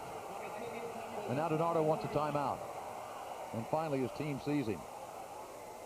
Well, they backed the Bulldogs up. Bulldogs failed to get any yardage out of the end zone, and then LSU comes. They blocked a punt, by the way, last week against Kentucky, but blocked it out of the rear of the end zone for a safety. Substitution. The offense broke the huddle with 12 players, 5 yards from the previous spot, 3 tries the point. Illegal substitution, and LSU will be backed up. Really what set that sequence of play up though, Jim, is the punt out of bounds deep in Mississippi State territory at the 2-yard line. Bulldogs couldn't move it. Had to punt out of the shadow of their own end zone. Just couldn't do it. LSU there made another good play, blocked the punt, got it for the touchdown. Here's Walker back to kick. As you can see, he's right at the end line. He can't step backwards. He goes up. I don't know whether he was the prescribed distance away, but anyway, LSU just did a great job of blocking the punt. Looked like it was LeBlanc who blocked it, number 18. I think he got a hand on it. Really, he was moving backward. He was actually blocked and just got a hand up and blocked the kick. 16-11, LSU has regained the lead. We're in the fourth quarter. The Tigers trying to pull the upset and spoil the Mississippi State homecoming. On CSS, Monday night is volunteer night. With the man whose career record ranks first among active NCAA head coaches, the Phil Fulmer Show. Tennessee football. Can Team Norton and the rest of the Vols pull off another national championship? Watch CSS and find out. And UT Classics. Tennessee football too good to see only once. CSS, your sports authority in the Southeast. If you don't have time to watch, log on to grtv.com. It's the store that's always open. When you want to find out more, bookmark grtv.com. Still deciding? Shop at your convenience 24 hours a day at grtv.com. Did you forget the 800 number? Click twice on grtv.com. Simply convenient. On demand. grtv.com.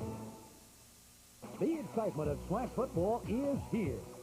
There is nothing better than a battle in the SWAC. The fans, the band, and the football. SWAC football is the best. Don't miss SWAC football. It's the bright young stars of the future delivering the best in college football action today. Stay tuned to this SWAC television network station, the home of classic SWAC football.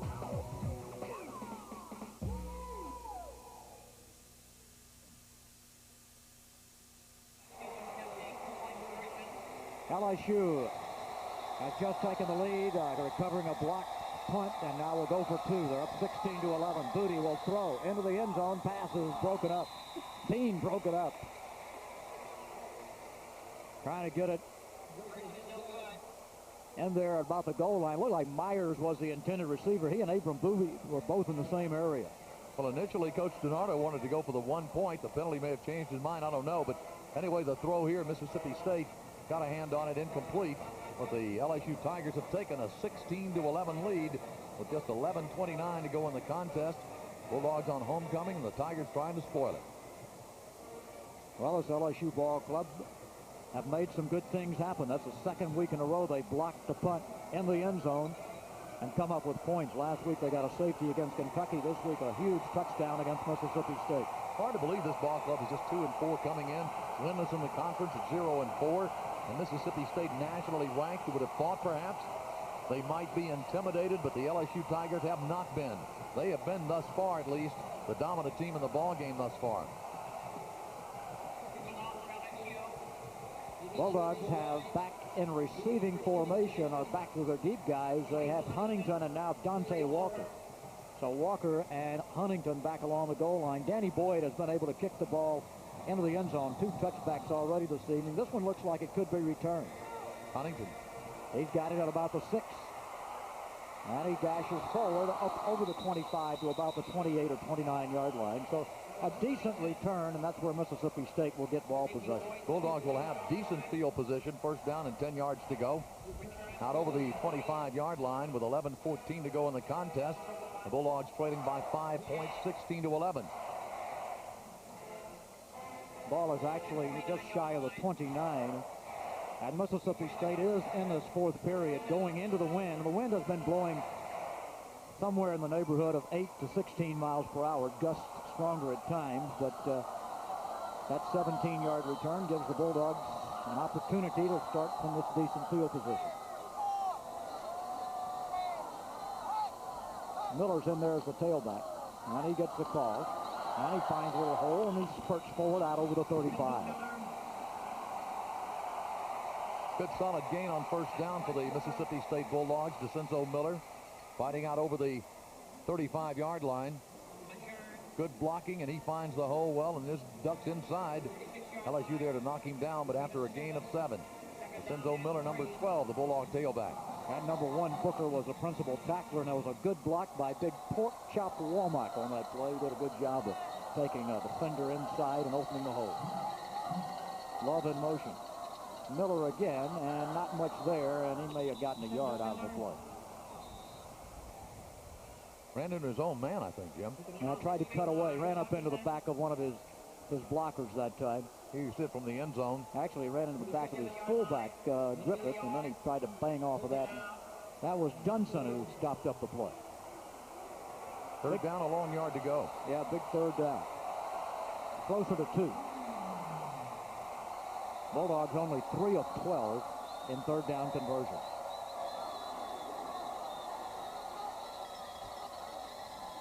Madka under pressure, lets it go. Love can't get to it. It was underthrown and almost picked off. Robert Davis almost picked it off. Wayne Matkin had tremendous pressure on him in the Bulldog backfield. Matkin back to throw, straight drop, and LSU coming from all sides. Pass wobbles out there, and actually LSU had a chance to intercept the football. Lou Tepper, the defensive coordinator, happy about the flow of events.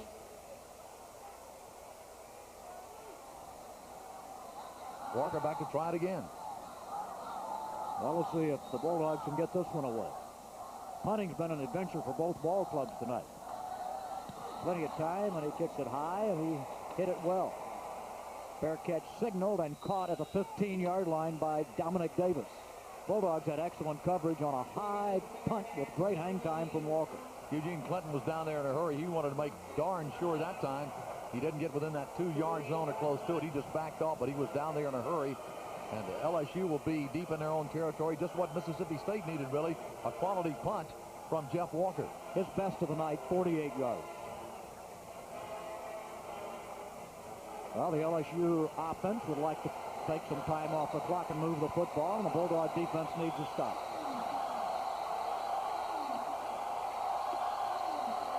Now they're going to pitch it to Neely. And he finds good 5 yards. He just gets a block and he turns it up, and he does the job for the Tigers once again. And how he did that, I'll never know. Mississippi State had maroon jerseys everywhere, and somehow Mealy wriggled through and got positive yardage on the play. Well, he's a good, tough running back. He really is. Wayne Matkin on the sidelines. Well, Madkin, although injured and missing the second half of the Auburn game, has gone all the way tonight. 2nd and 5. That's Neely, and that's Cooper who comes dashing in to cut his feet out from under him. Cooper aggressively coming up from the outside, and Neely lost yardage. We've seen Ashley Cooper do this literally all year long, the quick pitch to the outside, and Ashley Cooper fighting off the block. Watch this. That is just beautiful defensive work. Slipping the blocker and then making the tackle on the play for the loss. AC, another good job, number 1. Ashley Cooper, the defensive dog safety for Mississippi State. That was Tommy Banks, the fullback, trying to block him, and he just ran right around it. Big third down conversion for LSU. Booty back, they protect him. He throws it in the middle. Incomplete. Trying to get it to Myers, but under pressure threw it poorly. And LSU will have to punt the football away with 8:22 left to go in the ball game. They're up 16-11 after a blocked punt. They turned into a touchdown. Coach Jackie Sherrill got just exactly what he wanted, 3 and out as far as the LSU Tigers are concerned. Once again, the LSU punter standing deep in his own territory at the 5-yard line. Think they might come after him? He gets it away. A long driving kick. Prather drops it. Picks it up. Escapes a tackler. Out over the 30 and out of bounds. Reached near the 35-yard line. That's where Mississippi State will get ball possession, but Corey Gibbs hit that one beautifully. Man, he nailed that ball. I don't know how far it went, Jim. Perhaps we can get it, but he hit that ball beautifully. Prather having trouble, drops it, then picks the football up and gets it forward for a few yards. Bulldogs will have ball possession at their own 35-yard line. 8:09 left to go in the ball game. The Tigers trying to pull the upset, are up by 5. LSU 16, Mississippi State 11. On CSS, Monday night is volunteer night. With the man whose career record ranks first among active NCAA head coaches, the Phil Fulmer Show. Tennessee football. Can T. Martin and the rest of the Vols pull off another national championship? Watch CSS and find out. And UT Classics. Tennessee football too good to see only once. CSS, your sports authority in the Southeast. If you don't have time to watch, log on to grtv.com. It's the store that's always open. When you want to find out more, bookmark grtv.com. Still deciding? Shop at your convenience 24 hours a day at grtv.com. Did you forget the 800 number? Click twice on grtv.com. Simply convenient. On demand. grtv.com. The excitement of SWAC football is here. There is nothing better than a battle in the SWAC. The fans, the band, and the football. SWAC football is the best. Don't miss SWAC football. It's the bright young stars of the future delivering the best in college football action today. Stay tuned to this SWAC television network station, the home of classic SWAC football.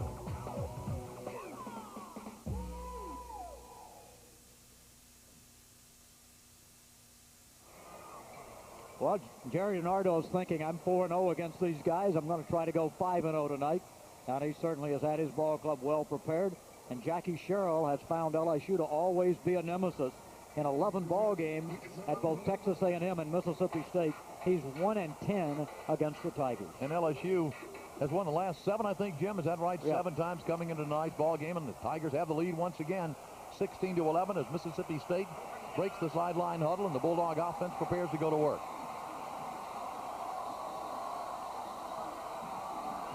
Wayne Madkin has his work cut out for him. Rainey is in there as the tailback back to pass.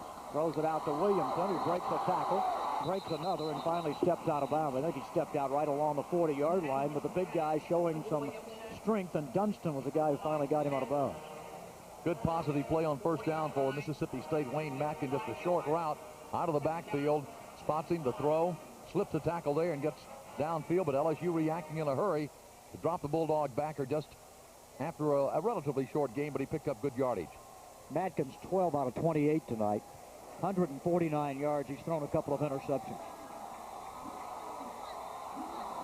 2 receivers to the top of the screen. And a handoff is to Rainey, and he fights and they have a first down. Booker finally stopped him. Rainey was very determined on that run. He really was, and he was fighting for first down yardage and more. Number 4, Chris Rainey. See the scoreboard, 16-11. The clock moving with 7:57 to go. Madkin, quick trap to Rainey and fights ahead for first down yardage. Got away from a good middle linebacker, Charles Smith, and Booker finally tripped him up, but the Bulldogs do get the first down. Long time in the huddle, down to 10. Now they break it out. They'll never get the playoff, I don't think, without a timeout.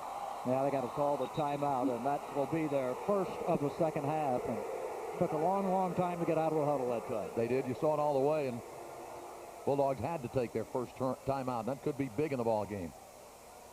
Well, when you're trailing late, you hate to waste a timeout, and the Bulldogs didn't waste it in the fact that they would have drawn a penalty had they not taken it. But at the same time, you would like for that not to happen to you. Matkin goes to the sideline to talk.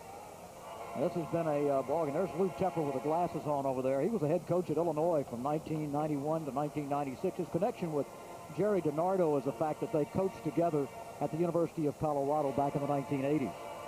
And he has been much criticized at LSU, but he has his ball club defensively playing about as well as you could ask them to this evening. They have done well tonight. They've shut Mississippi State off at almost every opportunity. Coach Jackie Sherrill still wondering what to do to get his offense on track and into the end zone. Bulldogs need a touchdown, of course, leading 16-11. Total offense moments ago, well, 229 for Mississippi State and 178 for LSU. So it's not like the Tigers have done much against the Bulldogs' Jolie Dunn defense. There's the rushing yardage, and it hasn't been much tonight, has it? It hasn't, but LSU has done what they had to do when they had to do it, I think. Just with punt before they've had some punting problems all night long. Just when they need it, though, they get a 54-yard effort, and Mississippi State gets it back in decent field position, but it could have been much, much better for the Bulldogs had the LSU Tigers not delivered the great punt. Well, LSU, a ball club who last week lost 31-5 to Kentucky. And they lost 41-7 to Auburn at home, but they almost beat a very good Georgia team in Athens. In fact, they were a 2-point conversion shy of doing just that and lost 23-22. And certainly here tonight, they have given every effort to try to pull the upset.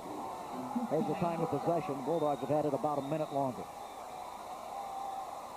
First down play from the 45. Bulldogs in their own territory.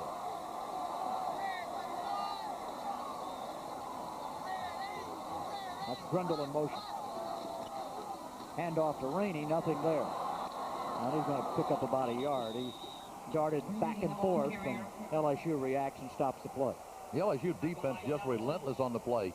Rainey had nowhere to go outside, tried to cut it back inside. There was just nothing there, no daylight for him. You'll get a good look at the LSU defense here. They just play it well. They contain him to the outside, chase him back to the inside, and there's nowhere to go. They get good help inside, spring the play out, and drop him right at the line of scrimmage. Well, pick up a very short yard. Second down play. Clock is running down to 7 minutes left to go in this ball game. LSU up 16-11. Matkin dropped it and went diving after it and got it back right at the line of scrimmage. He just came out from center without the football. Now the clock is running, and the Bulldogs at the moment are sputtering. Boy, I need a big third down play if you're Mississippi State and LSU. They'd like to get the ball back. Now they're going to call a timeout.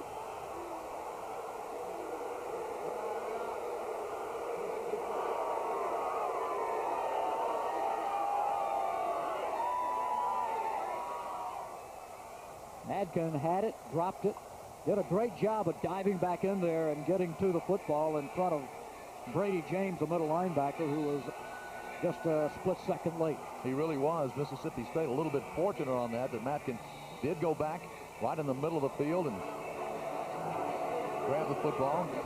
Those are the two happiest guys in the whole stadium right there. They'd have to be with hair like that, I guess. I'll give LSU credit. They played well tonight. Bulldogs are going to have to pull something out in the final 6.5 minutes of the ball game if they want to win this one. Well, we saw the magic at Auburn 2 weeks ago, and Mississippi State, their fans and coaches are looking for some of that same sort of magic tonight. But this LSU defense has been relentless all night long, holding Mississippi State to just 11 points. 2 of those coming on a safety, then a field goal. Bulldogs have only 1 timeout remaining. LSU with 2. Butler and Love go to the top of the screen. That's Grindle at the bottom of the screen. Bulldogs go to a shotgun, 3rd and 10.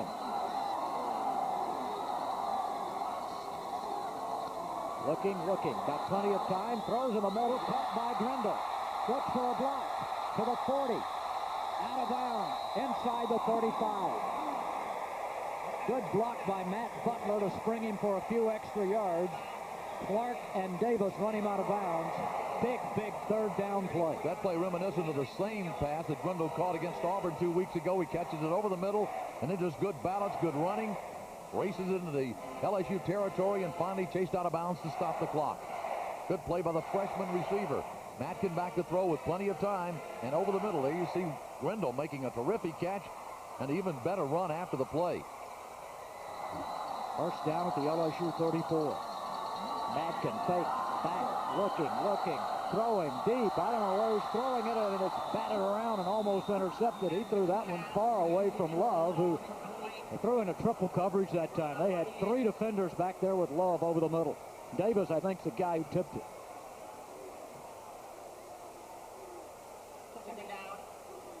Well, he was throwing into 3 coverage guys that time, and Madkin looks to the sideline and gets the play signal in. Bulldogs on a second down. 13 of 30 tonight, 169 yards for Madkin, 2 interceptions. Bulldogs haven't thrown to their tight end tonight. We might look for that here, Jim. Well, they tried to throw to McCaskey and had the ball intercepted earlier. Clock at 2, they're going to get the play off. Throwing deep, Huntington goes and gets it. A flag is down at the goal line. Who push? First of all, I think it's going to go. Yeah, they rule it a no. I think they rule it is a catch at the 1-yard line. Or do they? They ruled it a no catch. I think they ruled Clark, though, guilty of pass interference. Well, let's take a look at the play. Matkin back to throw, throws it downfield. Huntington there. Yeah, ball came out. No catch. Flag down. They rule contact. That was pass interference by the defense. The penalty will be 15 yards from the previous spot, followed by a first down. Boy, that's a big penalty for Mississippi State to receive, and a tough one for LSU, although there definitely was contact. It really was. You see the ball going up, the defender there. Slight contact. If any, Huntington made a great effort to try to catch the football, just couldn't do it. At any rate, after all of that, Mississippi State has it, first down and 10 yards to go. Bulldogs inside the LSU 20-yard line. 6:08 remaining in the ball game. Penalties, LSU 10 for 66, Mississippi State 8 for 72 yards. Williamson and Rainey behind Madkin. Now the give is to Rainey, and he finds running room, and he's inside the 15 and down to about the 12-yard line with a good hard run. One thing Rainey's done tonight, he's stuck it up in there, hasn't he? He really has run hard all night long for the Bulldogs, Chris Rainey.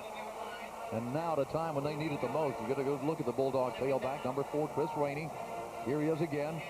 The I formation, finds a good hole, and then just good determined running, as Jim called it. Just lowered the head and got the extra yardage. Mississippi State needs every single yard they can get at this point in the game. Put the ball on the 11-yard line. Rainey is hit behind the line of scrimmage, and he's going to be knocked down back at the 14-yard line. Nothing doing that time, and LSU smothers the play. Got great penetration. Charles Smith, the middle linebacker, was the first guy. They were quick off the snap of the football, just beating their blocks, and crashed it inside, and Chris Rainey had nowhere to go. They're just hanging on for dear life, and LSU right there with a big, big defensive effort. Good play by the Tigers.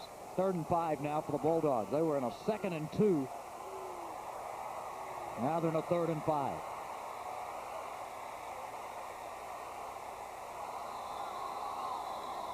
Big, big play in this football game. Under 5 minutes to go. Give it to Rainey. He gets through the pile and fights his way to the 10-yard line. Going to be about a yard shy the first down, I think, though. But June was hanging on. Going to be a 4th down play. It's 4th down and a yard. And here comes McCaskey and Griffith into the ball game. Another good effort by Chris Rainey. They had it bottled up really at the line of scrimmage, and he just kept fighting for yardage. Now Wayne Matkin goes to the huddle. Bulldogs have to hurry it up a little bit. Yep. Come out of the huddle with 10 seconds. Matkin looks back, calls the play. Pitches to Griffith. Griffith fighting, stretching. I think he got it. If he did, it was second effort, and I think you're right, he probably did get it. He was stopped short of the first down, but wouldn't be denied. and fought his way forward for first down yardage, I believe. LeBlanc was the guy who hit him, I think. Watch this effort. Justin Griffith gets a pretty good block there, and then the defense just collaborates to bring him down inside, and just Justin Griffith fighting for extra yardage.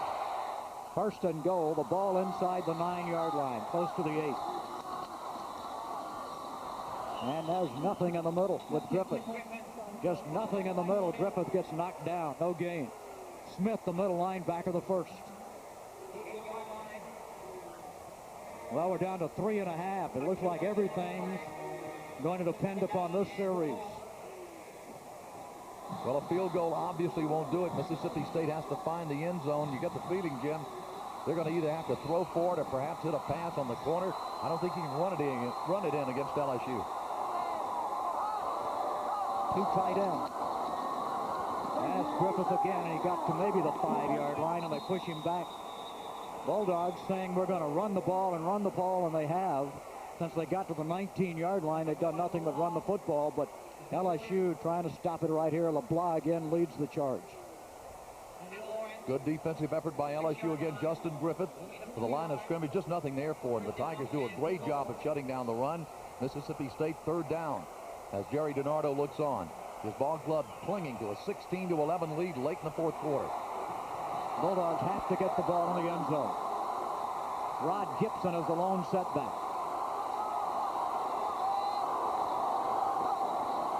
Matkin rolls back. Throws it out to Gibson. He's got it. He fights to the goal line. Did he score? Right at the goal line, and they have not given the touchdown, so it looks as if it will be a fourth down. I think they're going to rule him down at about the half-yard line. Well, it's going to come down to a fourth and goal from inside the 1. Robert Davis, I think, was the guy who made the hit. Now can Mississippi State put it in the end zone? Well, they got it out on the corner one-on-one, and Rod Gibson fought close, and there the fumble comes out, but I think they ruled he was down. There's the pass out of the backfield. Gibson sees the goal line and fights for it, and is stopped just a bit shy.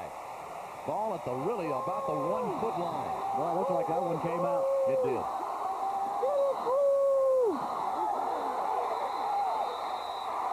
Griffith looks like he's in the end zone, and he is for a touchdown. It's a delayed call.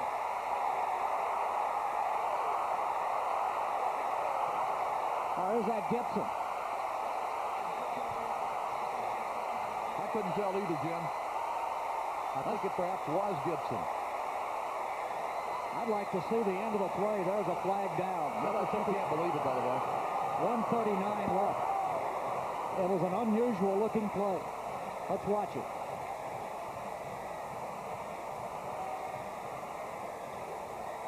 I couldn't see the ball carrier. That is Gibson with the football. Maybe a look here, Jim. Yep. Gibson with the football. And he slips down as he tried to cut. And I'm not sure. But he is in the end zone according to the official. And we didn't have a very good angle. He tried to cut Still down. They went in and looked, and evidently he fell with the ball in the end zone. From that angle, it looked as if he fell just a bit short. But again, you're right, it was a poor angle. But at any rate, Mississippi State has taken a 17-16 lead. Here we go again. Let's see if we can see it better from this angle. Griffith trying to throw a block. And boy, you get really obscured here as he slips as he tries to cut, and you really can't tell. He's in the end zone right there, but where did he come down? That's what the official ruled. He came down to the end zone. Well, he had a much better view than we did because we were watching, and it was just such a mass of confusion right there at the point of attack. We couldn't tell for sure, but at any rate, Mississippi State has taken the lead 17-16. Let's look one more time. Yeah, let's see where the ball is. There he cuts. There he goes down. And you really can't tell. We're just cut off. But the Bulldog, here we go again. Let's look at it as he cuts it up right here. His foot slips. You can see right him. There, yeah, he goes stepped down on there. Griffith. He comes down. Where's the football? That's the key. Where is the football as he lands on the shoulder? Of course, all he has to do is get the football over the plane, and it's difficult to tell at that angle. Yeah, it really is. Got the ball in the right arm, stretching it out. Well, if he had the ball stretched into the end zone, it's a touchdown. That's what's ruled. LSU, of course, didn't like the call. Mississippi State fans exuberant. Well, with 1:39 to go, you'd think Mississippi State would go for 2. try to get a 3-point lead. And I think that's what will happen. Bulldogs go 65 yards in 14 plays. It took 6 minutes and 30 seconds off the clock. And the Bulldogs have reassumed a narrow 1-point lead, 17-16. LSU coaching staff looking on, disbelieving across the way. Well, Bulldogs won 18-16 last week and scored in the final 2 touchdowns in the final 2:28. And now Madkin calls a timeout, and he has no timeout. He has no timeouts, and that'll be a penalty against Mississippi State. Can't call a timeout you don't have.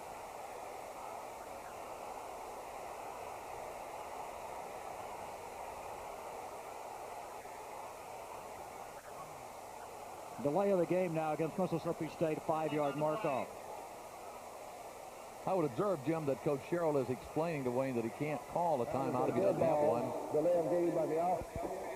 5 yards from the previous spot. Still try for point. Well, I think you're right. He was. We've had 2 penalties after the touchdown. Now we got half the distance of the goal penalty against LSU, which I think was a personal foul penalty, and now we have a 5-yard penalty. So the ball's actually on about the 6-yard line. So they've got to try to score a 2-point conversion from 6 yards out. And LSU will go to work offensively, assuming they get the football back after the kickoff with 2 timeouts remaining. Madkin drops back, looks, out to Miller. Miller trying to get to the goal line will be stopped short at about the 4. And we will go to a kickoff for Mississippi State. They're clinging to a 1-point lead over the LSU Tigers. Well, LSU disgusted that they weren't able to stop the Bulldogs on that drive, but they still got a minute 39 and a couple of timeouts left. And they came as close as you can come to stopping a drive, and it was a questionable call at the end zone, and we couldn't see it really. The officials were right there on it. Fans across the way were the first indication, really, that he had gotten in, and a couple of the players seemed to think he did. But, of course, that's the normal reaction before a home crowd, so we really couldn't tell. But at any rate, Mississippi State on top 17-16. The nationally ranked Bulldogs trying to turn back the LSU Tigers, and Bully looks as he always does. A little sad. But happy on the inside, Jim. You never know about a dog. Well, Mississippi State's Jackie Sherrill knows there's still plenty of time for the LSU Tigers to go to work. And they've been pretty impressive on the defense, or rather on the offense. Bulldogs get their kicking unit onto the field. LSU hasn't quit. Their players are still fired up in the end zone. Well, Walker will kick it into a win, and that means that more than likely a chance for a return from either Myers or Dominic Davis. Keep in mind, all LSU needs is a field goal to win the darn thing, and they've got 2 timeouts with which to work. And Josh Booty has been fairly solid tonight. And this kick will be returned. Up to grab it is Davis at about the 15, and he's going to reach the 26-yard line, and that'll be the end of the run. So that's where LSU gets the football with a minute 33 left to go in the football game. Well, it all comes down to the last minute and a half. They're going to actually spot it at the 25. Well, if you're a Mississippi State fan, you don't mind at all that your defense is out on the field. They have made the big plays consistently throughout the year. And once again, the Bulldog defense will be called on to turn back an opposing offense. Booty worked out of the shotgun. Well, this crowd alive here at Scott Field. Booty with a snap. Bulldogs pressure him a little bit. He throws it up in the middle, and the pass is caught. When it comes out, Bulldogs go after it, still loose. Mississippi State may have a recovery. So they rule it a catch. The officials aren't sure, Jim. I don't think they're sure at all about what happened. They have not. Now they back everybody away. There you see Booty throwing. Reception made. They're going to rule the ball is down. And it'll be a first down for the LSU Tigers at the 40-yard line. I don't know about this call either. All right. Well, he gets hit. Forward progress was ruled. Yardage results in the first down. Myers with a catch, and then the ball came out, and they ruled that the forward progress had been stopped. And LSU with a first down out at the 35-yard line. Booty with pressure gets go of it. Myers goes up and gets it. Great job by Booty to get rid of it, and Smoot makes the tackle, and suddenly LSU is in business in Mississippi State territory. Great reception by Jarrell Myers, the 5'11", 169-pound freshman. Leaped high in the air to make the reception. Tried to get it out of bounds. Ashley Cooper putting the pressure on Josh Booty, who gets it away for the completion. A big first down for the LSU Tigers. Well, LSU comes right back. They need to get the ball in field goal range. Two first downs will do it for them. Yep. 2 timeouts to play with. Go back to the I formation. Back to pass. Ball is tipped and intercepted. Prather with the intercept. Trying to get the ball to Abram Booty.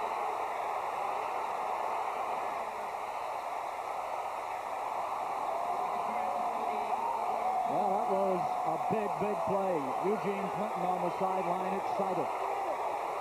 Josh Booty back to throw, and Big Prather just makes an absolute perfect break on the football right there in front of Booty to make the interception and give the Bulldogs possession of the football with time running out of the game.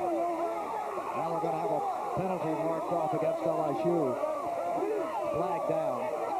Abram Booty looked to be open for just a moment before Big Prather, who's a happy youngster on the sidelines, came over to intercept. This is Josh Booty looking for his brother and throws, who is open momentarily, and then Prather just breaks on the ball beautifully.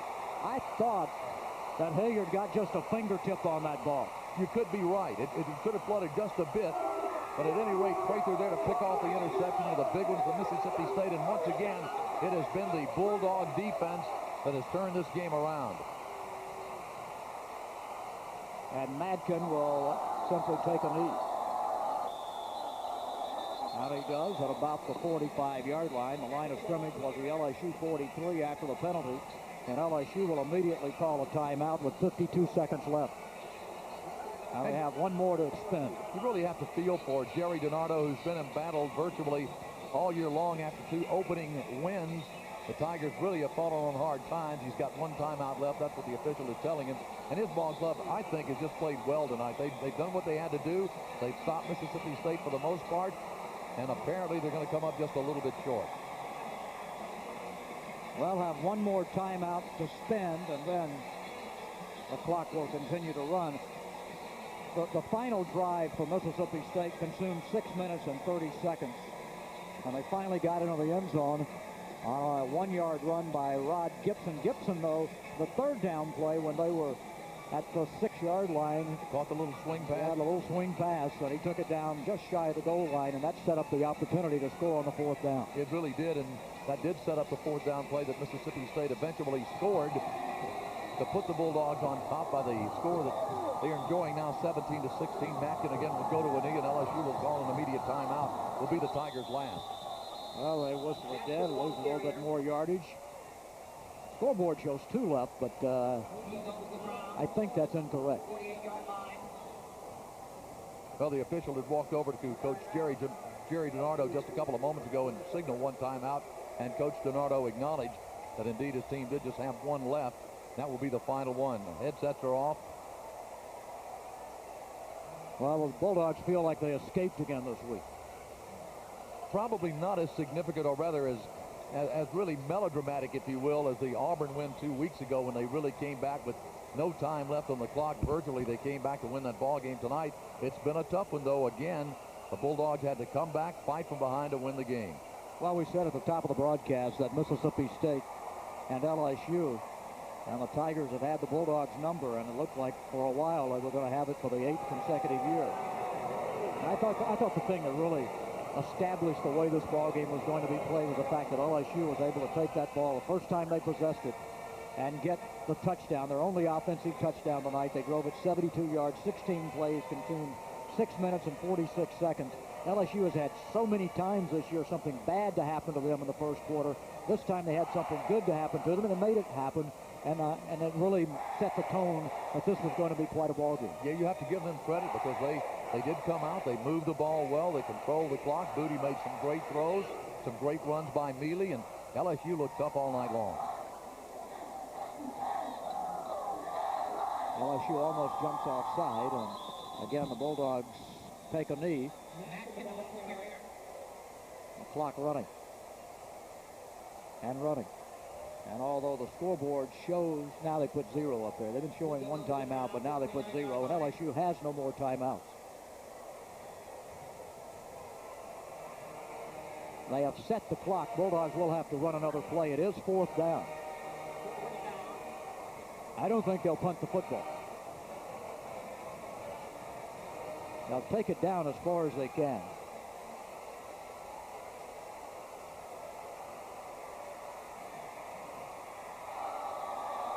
LSU is going to get the ball once again with 4 seconds remaining in the ball game. What do you think, Dennis? That's strange. I don't know what happened. I'll be honest with you. I don't know what the Mississippi State mindset was. Coach Sherrill is looking on. Coach DiNardo across the way accepts the gift, I guess. He's got one time to throw it for the end zone, hope for the pass interference or something even better. Well, has the reception. As you know, the ball game can't handle a defensive penalty, right. So you throw it down there, you get a penalty, you get an opportunity to kick a field goal. Bulldogs all very much aware of that. LSU from the Mississippi State 48 are going to send trip receivers out to the left side and get in the shotgun. Mississippi State's got everyone deep but Jolie Dunn. There's one headed for the end zone. And it is broken up, and this ball game is over. LSU had one final chance. Mississippi State has hung on for a homecoming victory. Coming up next on 10 News Tonight, local governments unite on House Bill 489. Lloyd County and the cities of Rome and Cave Spring come together over House Bill 489. Our Misty Harris has the story. And Colorado Governor Bill Owens says investigators have definite suspects in the death of John Benet Ramsey, and he wants the investigation to continue. Also tonight, we'll take you to Model High School to introduce you to this week's 10 News High School Student of the Week. Jason McLeod has your exclusive SkyTrack forecast, and well, Game 3's history, Chris